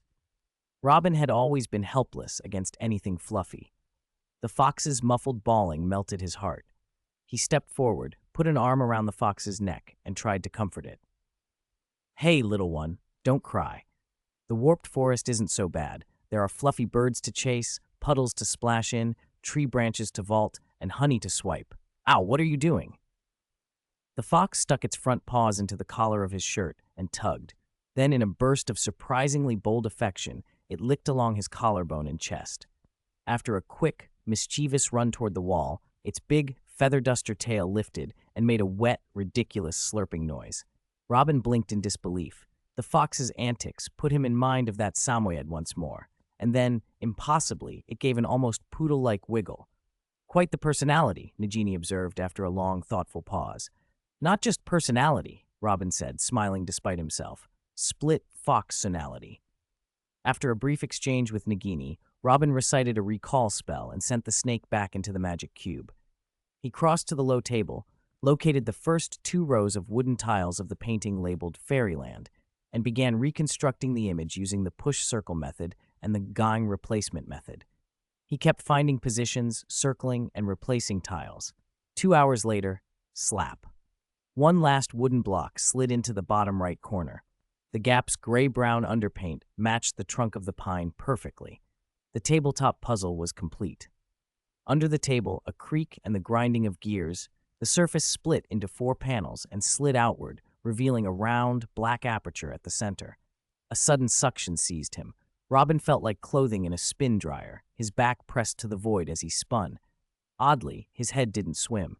After about a minute, he was ejected, landing face first on a light green frosted curve. He reached up to rub his forehead and felt himself begin to slide. Instinctively, he jammed his toes and fingernails against the surface and dug his chest and chin in to stop the descent. Gasping, he surveyed his surroundings and nearly lost his composure. He was clinging to the shoulder of what looked like a massive, bottomless jade vase. Above him, the neck rose 5 meters. Below the shoulder yawned an abyss of impossible depth. At the rim of the vase lay a glittering golden treasure chest, and beside it hung a white hemp rope, about as thick as a pinky, falling into the vase like a lifeline. The only thought in Robin's head was, get to that rim. He tried to activate Norbert's flying dragon in the sky skill by chanting, but 3 minutes passed without a sprout of dragon wings. He tried summoning dragon skin gloves, pointed claw spider silk, Norbert, Nagini, all his usual tools, but the space around the jade vase seemed to possess a magnetic field that severed his link to the magic cube.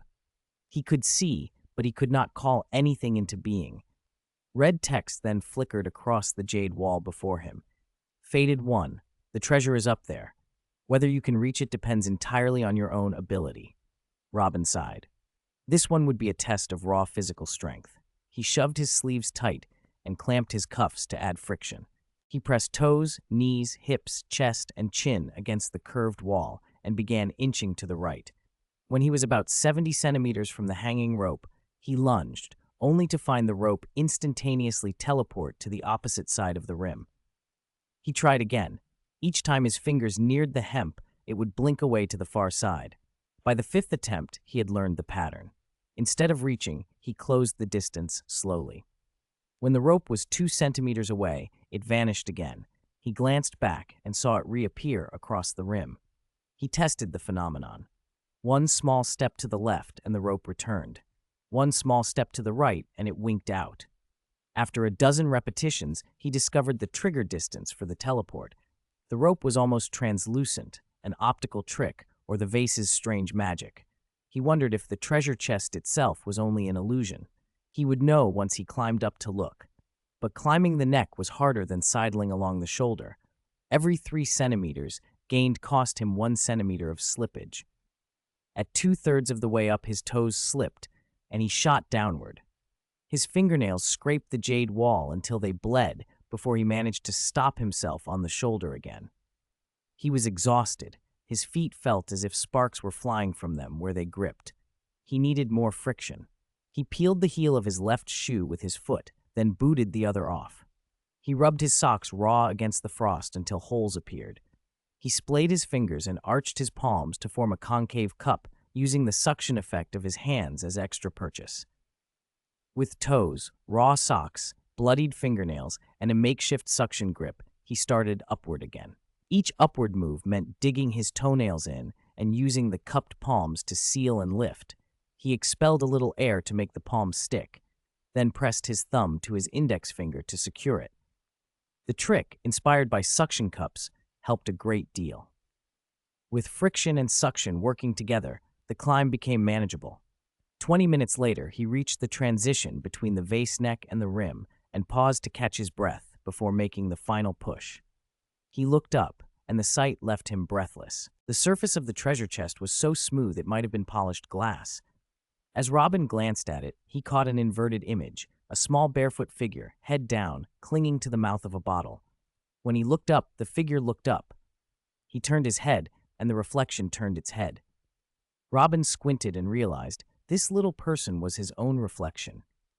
He replayed the warped forest in his mind.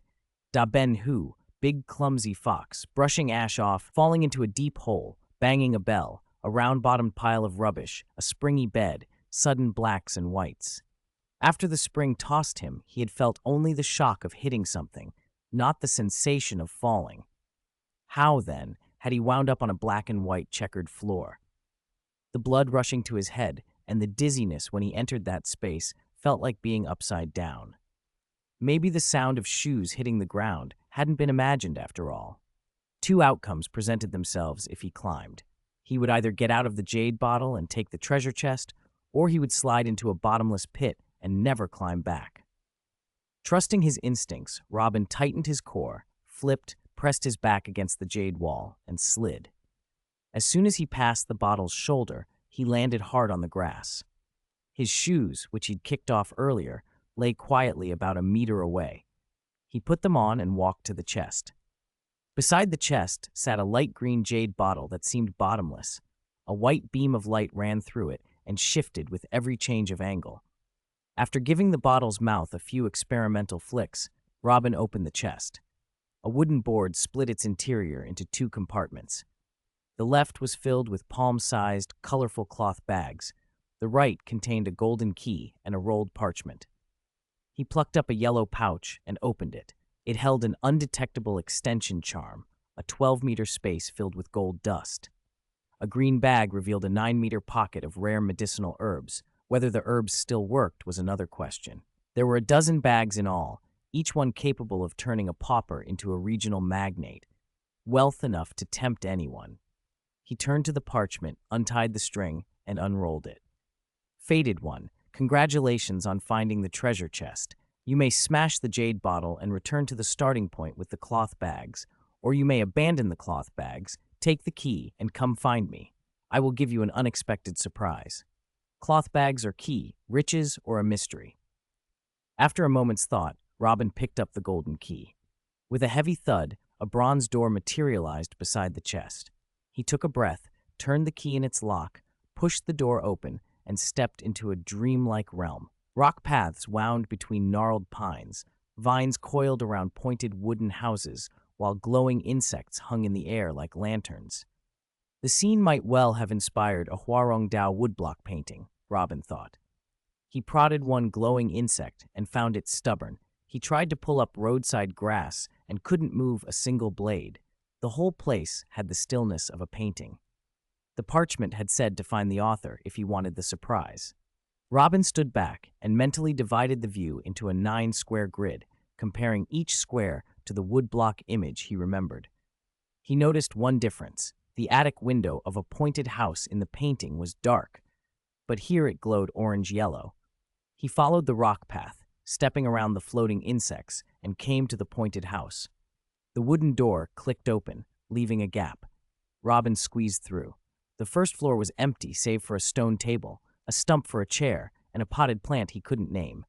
The stairs looked rotten and black, yet they felt as hard as stone and made no creak as he climbed. At the attic, a dark brown door opened of its own accord. The attic was high, 5 meters, and took up a simple, private world. A large round bed dominated half the room.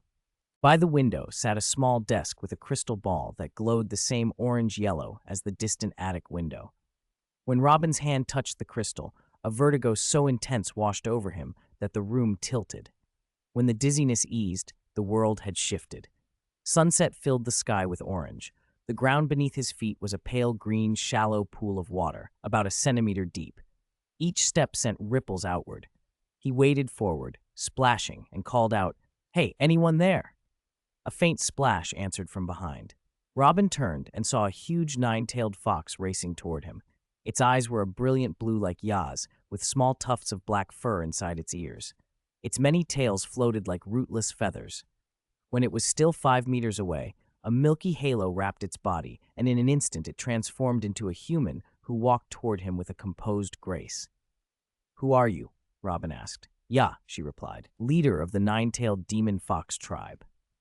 "You're de Ben Hu, big clumsy fox?" he blurted. The woman was breathtaking, fine features, a regal air. Yet there was a cool nobility about her. Ya is a title. Any leader of the nine-tailed demon fox clan can be called Ya. The Da Ben Hu you mention is the current leader of my tribe, she said. Fated one, she addressed him then, the phrase echoing oddly. The Da Ben Hu you speak of should be the current leader of my tribe. Could she be the one who wrote the parchment?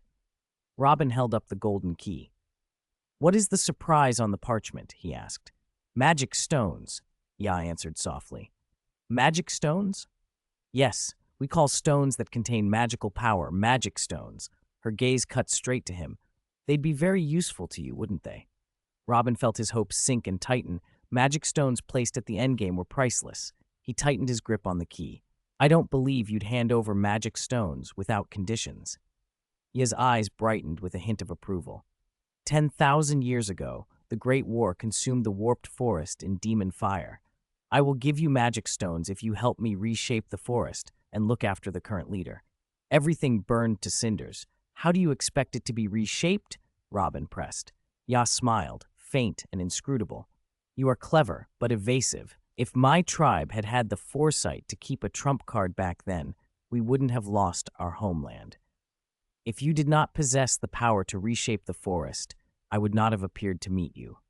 Robin scowled inwardly. The nine-tailed fox's last remark had been like opening a skylight on a dark room. If the Whomping Willow could be stored in the magic cube, then the relic species of the warped forest ought to be storable too. Where are the forest relics? He asked. Yeah, the fox called. What? Robin looked at her. 10,000 years ago, when the forest was destroyed by magical fire, I used the last of my power on a forbidden clan art, he explained. I fused the seeds of our species into the bones and souls of the younger generation. You only need to follow you, she added eagerly. With your ability, you can rekindle the vitality of those seeds. She stepped forward, excited but not threatening. Big Clumsy Fox is naturally free-spirited. He's not the sort to bow and submit. Yet delicately produced a parchment scroll between her fingers. Give this letter to him. Once he reads it, he'll know what to do. Robin took the parchment with a solemn nod. All right, I'll take this. Surprise. Good, I'll send you to the Magic Stone warehouse right away. She was about to wave him away when Robin stopped her with one last question.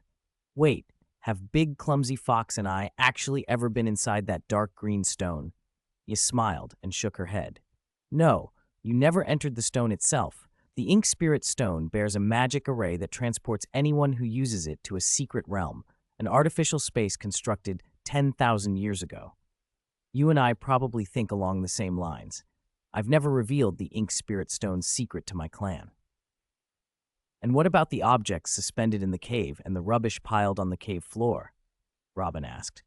If an axe is used for too long, its blade warps and chips, Ya replied. Even left unused, it will rust. A secret realm that's existed for tens of thousands of years won't be untouched. I did cast a spell on the realm so it won't draw in living things. As for those suspended items, she shook her head. They're not suspended. They're falling so slowly the human eye can't perceive it.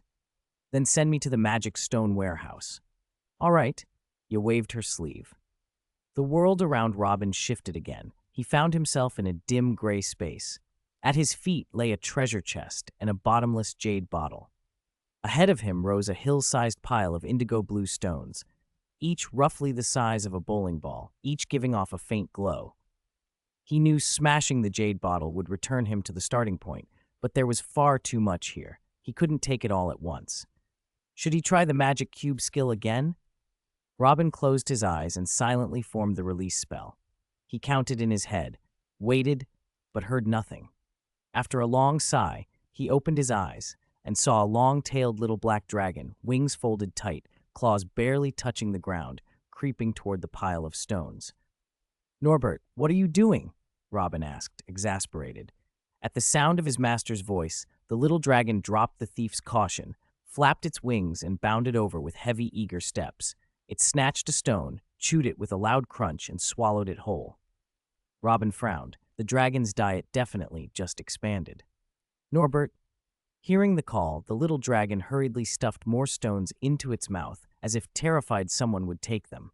On the 8th stone, it began to choke. Crack! Crack! And Robin rushed forward. After a struggle, he managed to dislodge the lodged stone. The dragon pressed its head against Robin's chest, whimpering and acting spoiled as an apology, though its eyes never left the indigo pile. Robin patted the bumps on its forehead and laughed. "You greedy thing. Don't worry, I'll save some magic stones for you as snacks." Norbert spun around happily, then, of all manners, rubbed its rear against one of the magical stones and bleated like a lamb. Robin made a mental note to teach Norbert some manners later. He stored the little black dragon back into the magic cube and activated the cube's magic scan. The pile of stones flashed with countless value icons, 100 to 500, dazzling his vision. Robin silently chanted the collect bit by bit spell and deposited most of the blue stones into the central axis of the giant magic cube. Cultivation value plus 100, plus 300, plus 400, plus 500. After that, he stored the remaining stones and the treasure chest in the cube's storage. Then he submerged his consciousness into his sea of mind and summoned the magical beast cultivation magic cube parchment scroll. When he saw the red V5 marker, his eyes widened. He rubbed them, blinked a few times to be sure, and then realized it was real. The magic cube had jumped levels. The status bar now read LV5, 36 and 80, 1000, where it had previously read LV3, 5 Voni, 2000. 4 new functions had been unlocked. 1. Free range function. Magical creatures stored in the grids can be released and cultivated at a chosen location in the outside world. 2. Grid visualization function. The internal scenes of a grid containing a magical creature are displayed concretely to the cube's owner. 3. Diversified communication function. The cube's owner can communicate seamlessly across languages with creatures stored in the grids. 4. Transformation at will function. When released into the outside world, creatures can be enlarged tenfold or shrunk to 1/30th size at will. Note, the altered size can be maintained indefinitely. Free range, visualization, cross-language communication, transformation at will, each function alone was a trump card. Together, they were extraordinary. This trip to Czarnowo, Poland had been more than worth it. Robin closed the scroll and peered at the giant magic cube. The grids that held the little creatures were no longer flat, monochrome squares. Each showed a living scene, a little white dragon finishing off its eggshell and then padding into a pile of broken stone, a thick green viper coiled in an oak tree and sleeping, an ugly but wise-eyed mountain giant stomping through a forest and uprooting trees, a small white worm wriggling through an old bookstore, a unicorn flicking its tail and galloping beside a stream, an acromantula named Mora lounging in a peach blossom grove, leisurely eating dried termites, marble-sized gray mist crashing against broken stones, a dark wraith with orange eyes hauling a barrel of blood and rampaging, and little black dragon Norbert, tail-cocked, rubbing its rear against a pine. They all lived leisurely lives with plenty to eat. And judging by the color and numbers on the evolution progress bars at the bottom of the grids, each of them had completed 1 or 2 levels of evolution. 117. Xiaoxi is still at home waiting for your favor. Robin watched the lively scene inside the grid and sighed. His trip into the warped forest had clearly paid off. He wondered if Harry, far away at number 4 Privet Drive, Little Winging, Surrey, had used the gadgets in the box to get back at those awful relatives, the Dursleys. Satisfied, Robin withdrew his consciousness from the sea of consciousness space, smashed the jade bottle, and returned to the black and white, hemispherical grid room. "Oh my goodness, did you take diet pills?" he blurted. By the table, Dub Ben Hu, the big, clumsy white fox, sat hunched and hollow-eyed, his body shrunk 3 sizes. The fox blinked at the boy's sudden appearance, then shuffled forward on unsteady legs. After a few steps, it collapsed with a thud. "Hungry, so thirsty," it murmured. Robin blinked. Was the fox putting on another act, or had he really been worn down? Whether real or not, who could resist that teary-faced fluffball? He walked over, drew a bottle of water from the sea of consciousness, and gave the fox half of it. He produced a roasted chicken next, but the fox was too weak to tear the meat with his fangs. Robin had to pull the flesh into strips and feed him bite-sized pieces. As energy returned, the white fox rested his head in Robin's lap, licked his muzzle lazily, and asked, "Did you get the treasure?" "Of course," Robin said. "I not only got the treasure, I got this too." He dangled the string tied to the parchment and waved it teasingly in front of the fox's nose. The fox's blue eyes tracked it, then with a sudden snatch it tore the scroll from him, chewed it a few times, and swallowed the shreds. "Da Benhu, don't do that," Robin scolded. "Shh, don't disturb me. I'm sensing the information on the paper." The fox sat up, blue eyes glowing faint red as it stretched its neck. 5 minutes later, the glow faded and it lay down again, voice suddenly solemn. "Ye will follow Robin Lestrange, and at the same time shoulder the responsibility of reshaping the warped forest." Robin raised an eyebrow. "Having a fox personality split again? Are you not going to take me in?" The fox sprang up 3 feet, licked his muzzle, and began to boast. "I'm very powerful. I can run through the warped forest without getting winded. I can breathe foxfire, bend objects, create illusions, transform." When no impressed reaction came, the fox switched tactics. He put on a pitiful face and wailed, "Wah, Ya is so miserable. When Ya was 3 months old, his parents were killed by a wizard. When Ya was hungry, he gnawed tree bark. When Ya was thirsty, he drank muddy water. Ya doesn't want to fight anyone, but the animals bully ya. Bees sting ya's nose, puffball birds peck ya's ears, even the fish bite ya. Wah. De Benhu, you're acting?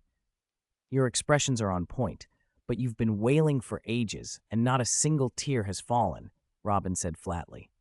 The fox froze, then flopped onto his back and kicked his legs theatrically. "Take me. Just take me in. If you don't, I'll," he howled, turning up the drama.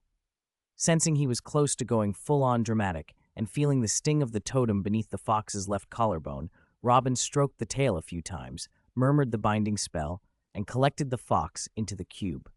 At the same time, he sent his consciousness back into the sea of consciousness. He found where Da Benhu was and summoned the white sliced black grid. Inside it was a cinder-gray version of the warped forest. The only green was a single pine by a burrow. To Robin's surprise, a second tender leaf had sprung from a side branch, and the fox was staring at it, doing a little tap dance. The dance was just slightly better than his acting. Robin poked the 3-tailed fox totem at the bottom of the grid and read the light screen hovering in the air. Name, species, 9-tailed demon fox. Level, SS personality, fickle, fond of pranks, adaptable, lecherous, especially inclined to tempt others. Physical condition, healthy. Skills, demon fox's strange fire, emits blue flames at 3 to 4,000 degrees, flames can bend objects. Charming gaze, can mesmerize an opponent for 3 to 5 seconds. Side effect, the opponent may mistake distraction for infatuation. Soul snatching, creates illusions that shatter an enemy's mental resistance. Magic power, 10,000. Combat power, 4,000. Charming gaze, Robin thought. That one was instantly blacklisted. If the victim happened to be an infuriating old man, confusing distraction for infatuation could cause problems. He waved his hand and the white grid floated back to its place. Then he withdrew his consciousness from the sea of consciousness and returned to the black and white room. A copper door materialized out of nowhere with a heavy clatter beside the table. Robin opened it and stepped through. In an instant, he was standing again in the marshy meadow. The ink spirit stone, etched with a teleportation array, lay about a meter from his feet. As he stooped to pick it up, the stone crumbled into powder and drifted away on the breeze. After brushing the dust from his clothes, he silently chanted and summoned Da Benhu back. "Why did you let me out? I haven't even admired Little Four yet," the fox complained, pawing at his ears. "Little Four?" "Yes, the 4th green leaf of the warped forest. Isn't that Little Four? Hurry, send me back." "All right, I'll send you back. Later, when we roast fish, I'll let you have a few more." The fox's eyes flickered with greedy anticipation despite his pretended reserve. The fish soup had been tender and delicious, the roasted chicken crispy and soft, but among the 3 original trade conditions, the fox had yet to taste the roasted fish. "It isn't impossible to return a little later," the fox said, voice still trying to sound restrained. "No, little 4 is at home, waiting for your favor." Robin pretended to cast a spell. The fox wound his body and curled his tail around the boy's hand. "I know which meadow has the most fish and which pit has the biggest ones. My appetite is small. I can't eat much, so take me with you." Small, Robin thought, but the soft, silky tip of the fox's tail was addictive under his fingers. He indulged in a few more strokes and finally said, "Let's go." The white fox, tail drooping with excitement, trotted after his master back to the tent. A few hours later, a layer of dust had settled inside. When Robin pulled the curtain back, a musty, pungent smell hit him. Half a hamburger sat on the table, green with mold. Seeing the fox's pitiful earlier state, too weak to walk steadily, Robin's guess formed into certainty. "How long did you wait for me in the black and white room, Dabenhu?" he asked. "A month," the fox answered casually. Robin sighed inwardly. Time flowed differently in the sections of the secret realm. "Nothing," he said aloud. 118. Success is also a curse of forgetting. Failure is a curse of forgetting. Robin couldn't stand the musty smell, so he decided to clean the tent before roasting the fish. While straightening his bedding, he found something tucked under his pillow, a yellow parchment envelope. The Hogwarts crest, a shield surrounded by 4 beasts with the letter H, was stamped on it. In emerald green ink, the envelope was addressed, Western Poland, Charnowo, Warped Forest, 500 meters from Meadow Marsh, dark green tent, Robin Lestrange. Robin tore it open. The letter reminded him to report to Hogwarts on September 1st at 12 p.m., taking the 5 and 972 Express from Platform 9 3/4 at King's Cross Station. The second page listed required books for the second year. Standard Book of Spells, Grade 2, Miranda Goshawk. Wandering with Werewolves, Gilderoy Lockhart. Voyages with Trolls, Gilderoy Lockhart. Break with Banshees, Gilderoy Lockhart. Gadding with Ghouls, Gilderoy Lockhart. Robin paused over the Lockhart titles and let his mind drift to the original stories. Gilderoy Lockhart had been born to a witch mother and a muggle father and was the only magically gifted child among 3. Spoiled by doting parents and stung by jealous older sisters, he grew vain early, addicted to praise and admiration. At 11, he went to Hogwarts and was sorted into Ravenclaw. The teachers saw potential. With effort, he could have become outstanding in some field. At first, he didn't disappoint. He got good grades. But grades weren't what he craved. He wanted to be the center of attention. He performed increasingly outrageous stunts to make people talk. He boasted he would surpass Nicholas Flamel and create a greater philosopher's stone. He exaggerated his Quidditch prowess, claimed the national team had noticed him, and predicted he would lead them to a World Cup. He announced he would become the youngest minister for magic. He lobbied the headmaster to start a school newspaper, carved Gilderoy Lockhart into the Quidditch pitch, projected an enormous image of his grinning face onto the sky, and even sent himself 800 Valentine's cards, turning the Great Hall into an owl roost and plastering feathers and droppings everywhere. Teachers and classmates gradually grew to dislike him. Some openly criticized his vanity and his neglect of real study, but he simply craved more attention and continued. After graduation, he was, in the teacher's view, a jack of all trades, master of none, until he had an epiphany. He wasn't incompetent, only lazy. So he took up the memory charm and practiced until his performance was flawless. But the more perfect that one spell became, the less he seemed able to cast anything else. Proud of mastering the memory charm, he traveled in search of fame. He visited obscure wizards who had done great deeds but weren't famous, extracted their stories, often by paying them or helping write biographies, and then used memory charms to make them forget their own exploits, taking back his money. He rewrote the stories, inserting himself as the hero, embellished them, and published best-selling autobiographies. With handsome looks and a silver tongue, he became a celebrity, a best-selling author, and the fantasy of countless middle-aged witches. Emboldened, he accepted Dumbledore's offer to teach Defense Against the Dark Arts in 1992. After a string of humiliating incidents, in 1993, a memory charm backfired on him and wiped his memory clean. Robin rolled his eyes. Created by memory charms and ruined by a memory charm. So typical. He thought of Xiao Lajiao, who had been one of Lockhart's fans. Was there a way to expose him early? Before he could decide, something unexpected happened. A white fox's head popped out of the parchment. "Hey, roasted fish. I want roasted fish. If we don't leave for the meadow soon, it'll be dark," it chirped. "Da Ben Hu, big clumsy fox, you're too big. 10 fish won't fill your teeth. If you could shrink into a cub, I'll take you fishing right now," Robin teased. The white fox stared at his chest, eyes reddening at the corners. "Then can you carry me? I don't want to be bullied by them again," it said. It was like a pillow arriving just as he was about to drift off. Robin smiled. "Okay." 10 minutes later, after indulging in some affectionate chest patting and fox petting, the pair arrived at Meadow Marsh. The white fox pointed excitedly. "That pit has the biggest fish." Robin used his flying dragon in the skies skill to sprout invisible wings and flew down to the edge of the deep water with the tiny fox cub in his arms. He set out a small stool and began to fish in a leisurely way. The cub, bored, trotted off to splash in a nearby shallow pool. As it played, it ran into a small, ruffled bird, white-feathered with a blue belly. The bird lunged, its brown beak aiming straight for the fox's ear. Shrunk though it was, the fox still had its strength. It pounced, pinned the bird, flattened its head with a decisive swipe, and then, like a victorious hunter, picked it up by the neck and strutted back to Robin. "An extra dish, roasted bird," it announced proudly. Robin hesitated. "Isn't that some kind of protected species?" The fox twitched its ear tips indifferently. "No matter how rare, can it be rarer than the nine-tailed demon fox?" "Heh, tomorrow I'll steal honey, and the day after I'll blow up the water pits and kill those stinky fish that bite fox mouths." Robin blinked. It seemed Big Clumsy Fox's poor little victim story wasn't all invention. "Why didn't you get your revenge before?"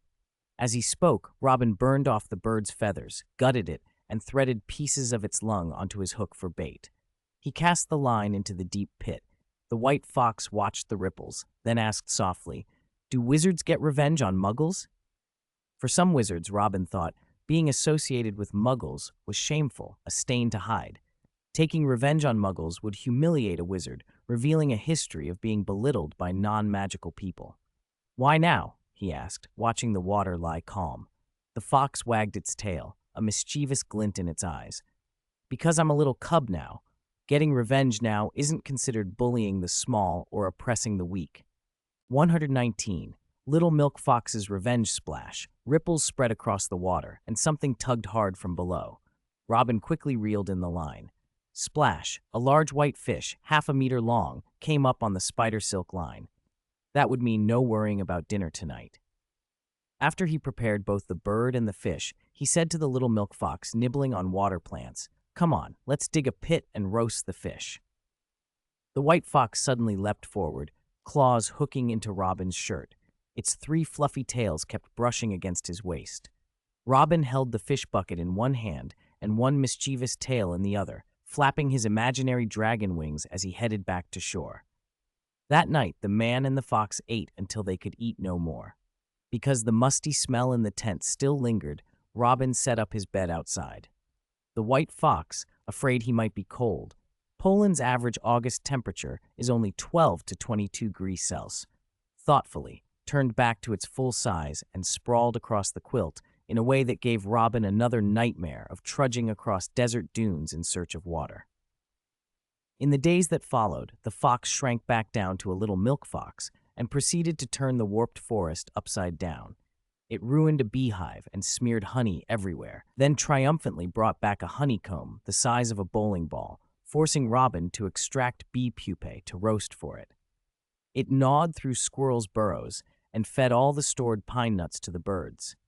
If one of the birds happened to be a blue-bellied, white-feathered, ruffled creature, the fox would single it out, knock it unconscious with a paw, then hide behind a pine and wait for the next foolish bird to fall for the same trick.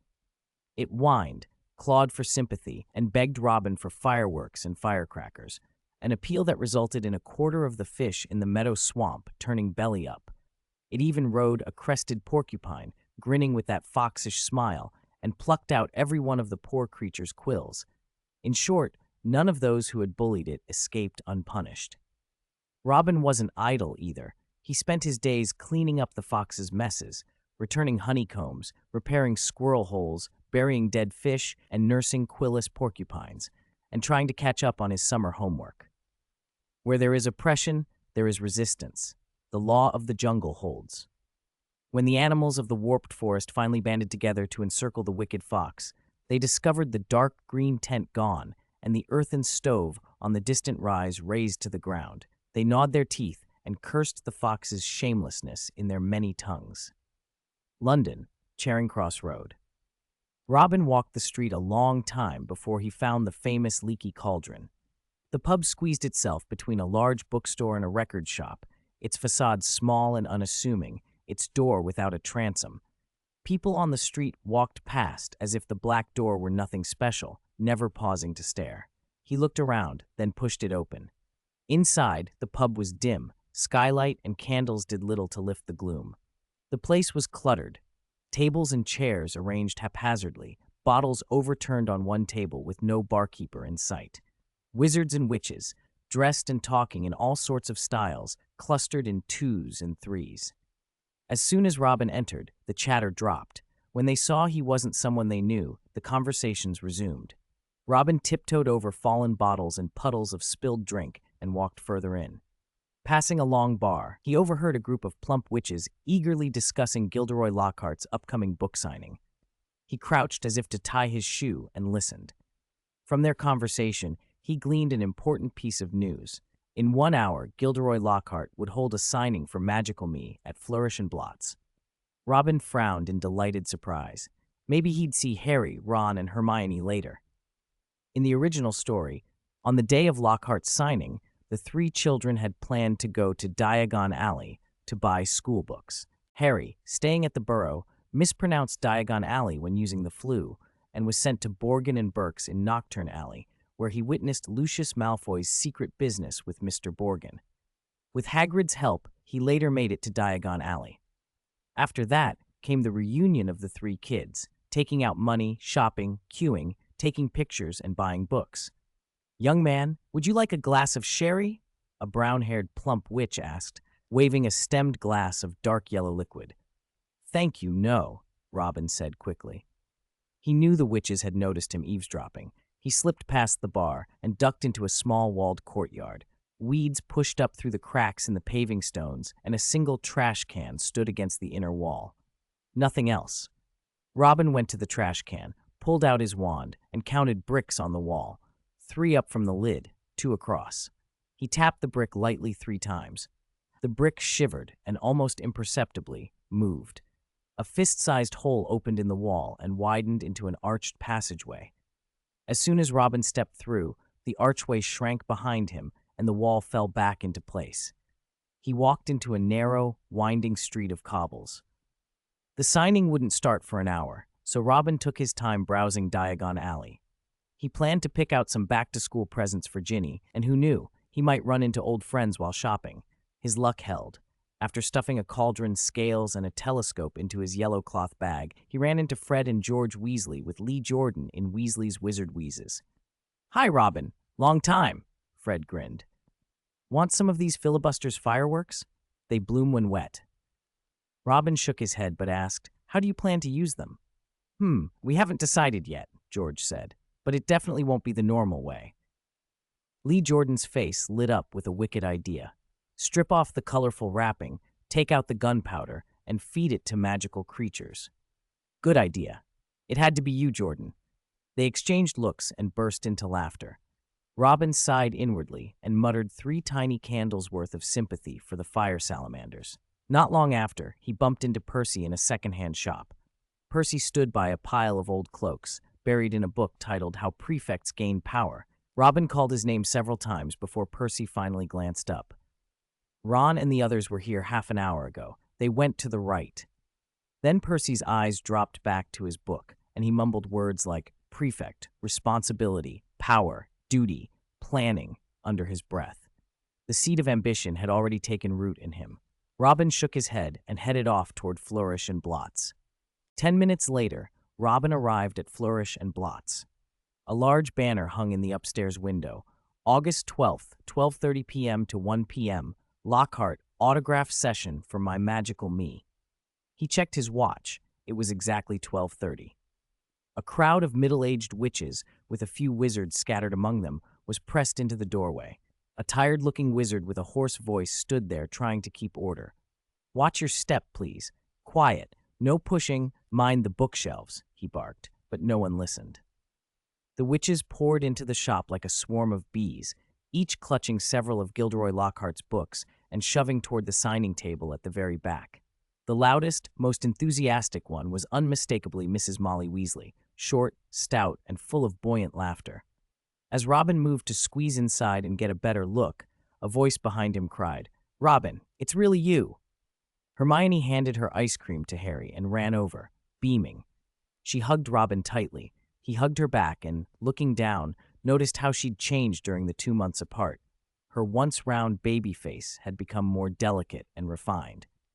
"If you two don't separate now, people will think you've got stuck together with glue," Ron joked from the doorway.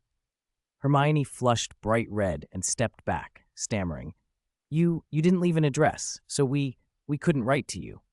"Oh, right. How's the shop?" Hermione asked. "Is your sister Nagini with you?" Nagini wasn't with Robin. Ron craned his neck to peer into the store. Robin told them the shop was still being set up and that Nagini hadn't come to Diagon Alley. He asked Harry about the magic toy box he'd sent, and Harry sighed.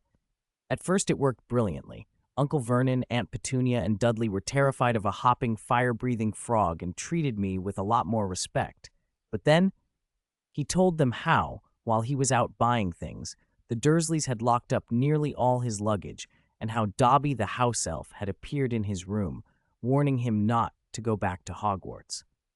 Harry discovered the elf had intercepted the letters from his friends. In the struggle, the Dursleys' dinner party was ruined, and Harry even received a warning from the improper use of magic office. The Dursleys found out he could perform magic and locked him up. At the end of July, Ron, Fred, and George realized something was wrong, and after a hair-raising trip in the flying car, rescued Harry and brought him back to the burrow. "Robin, I still have to thank your owl," Harry added. "It left a dead mouse on my windowsill morning, noon, and night so Hedwig wouldn't starve. Aunt Petunia fed me 2 bowls of watery canned soup a day. She hated Hedwig and wanted her to die." Ron seethed. "That's soup. Just a few soggy vegetable bits. Is that even fit for a person to eat?" Then he warned Harry, "Dobby's persistent. He'll probably try other ways to stop you getting back to school. Be careful." "I suspect Dobby was sent by Malfoy," Harry said. "He's been after me for a while. People who keep house elves are usually wealthy purebloods. The Malfoys fit that bill." Before Robin could offer more advice, Hermione dragged him into the shop. "Soon we'll see Gilderoy Lockhart in person. 3/4 of the books on the reading list are his. I'm getting his autograph on everything." She snatched a copy of Travels with Trolls and scampered back to her parents. Harry and Ron each picked up a book and slipped quietly toward Mrs. Weasley. Robin chose and paid for his own books, then drifted toward Mrs. Weasley's place in the queue. Mrs. Weasley clutched her chest and breathed quickly with excitement. Mr. Weasley stood beside her, lips pursed and looking a little put out, as if accompanying your wife to see a celebrity should be tiresome rather than thrilling. 3 minutes later, Gilderoy Lockhart made his entrance. He wore blue robes and a small ruby ring on his left hand. Golden waves of hair framed a handsome face with forget-me-not blue eyes and a radiant, dazzling smile, sunny and self-assured. A short, fierce-looking photographer named Philandra buzzed around him, snapping pictures with a large black-and-white camera that puffed purple smoke every time the flash fired. "Hold still, sir. Don't move," the photographer ordered, and as he retreated between flashes, he trod on Robin's foot. "Get out of the way. This is for the Daily Prophet's front page," he snapped without looking back. Robin felt annoyed. Quietly, he invoked Nagini's poison mist condenser, condensing a transparent, hair-thin venom needle, and flicked it. The needle struck the photographer's right calf. Philandry cried out and collapsed with a thud, clutching his leg. "My leg! I can't feel my leg!" he wailed. Lockhart heard the commotion and stepped forward with an ingratiating smile. "Don't worry, I've handled emergencies like this more times than I can count," he announced. And when he drew his wand, Philander's panic escalated into something near hysteria.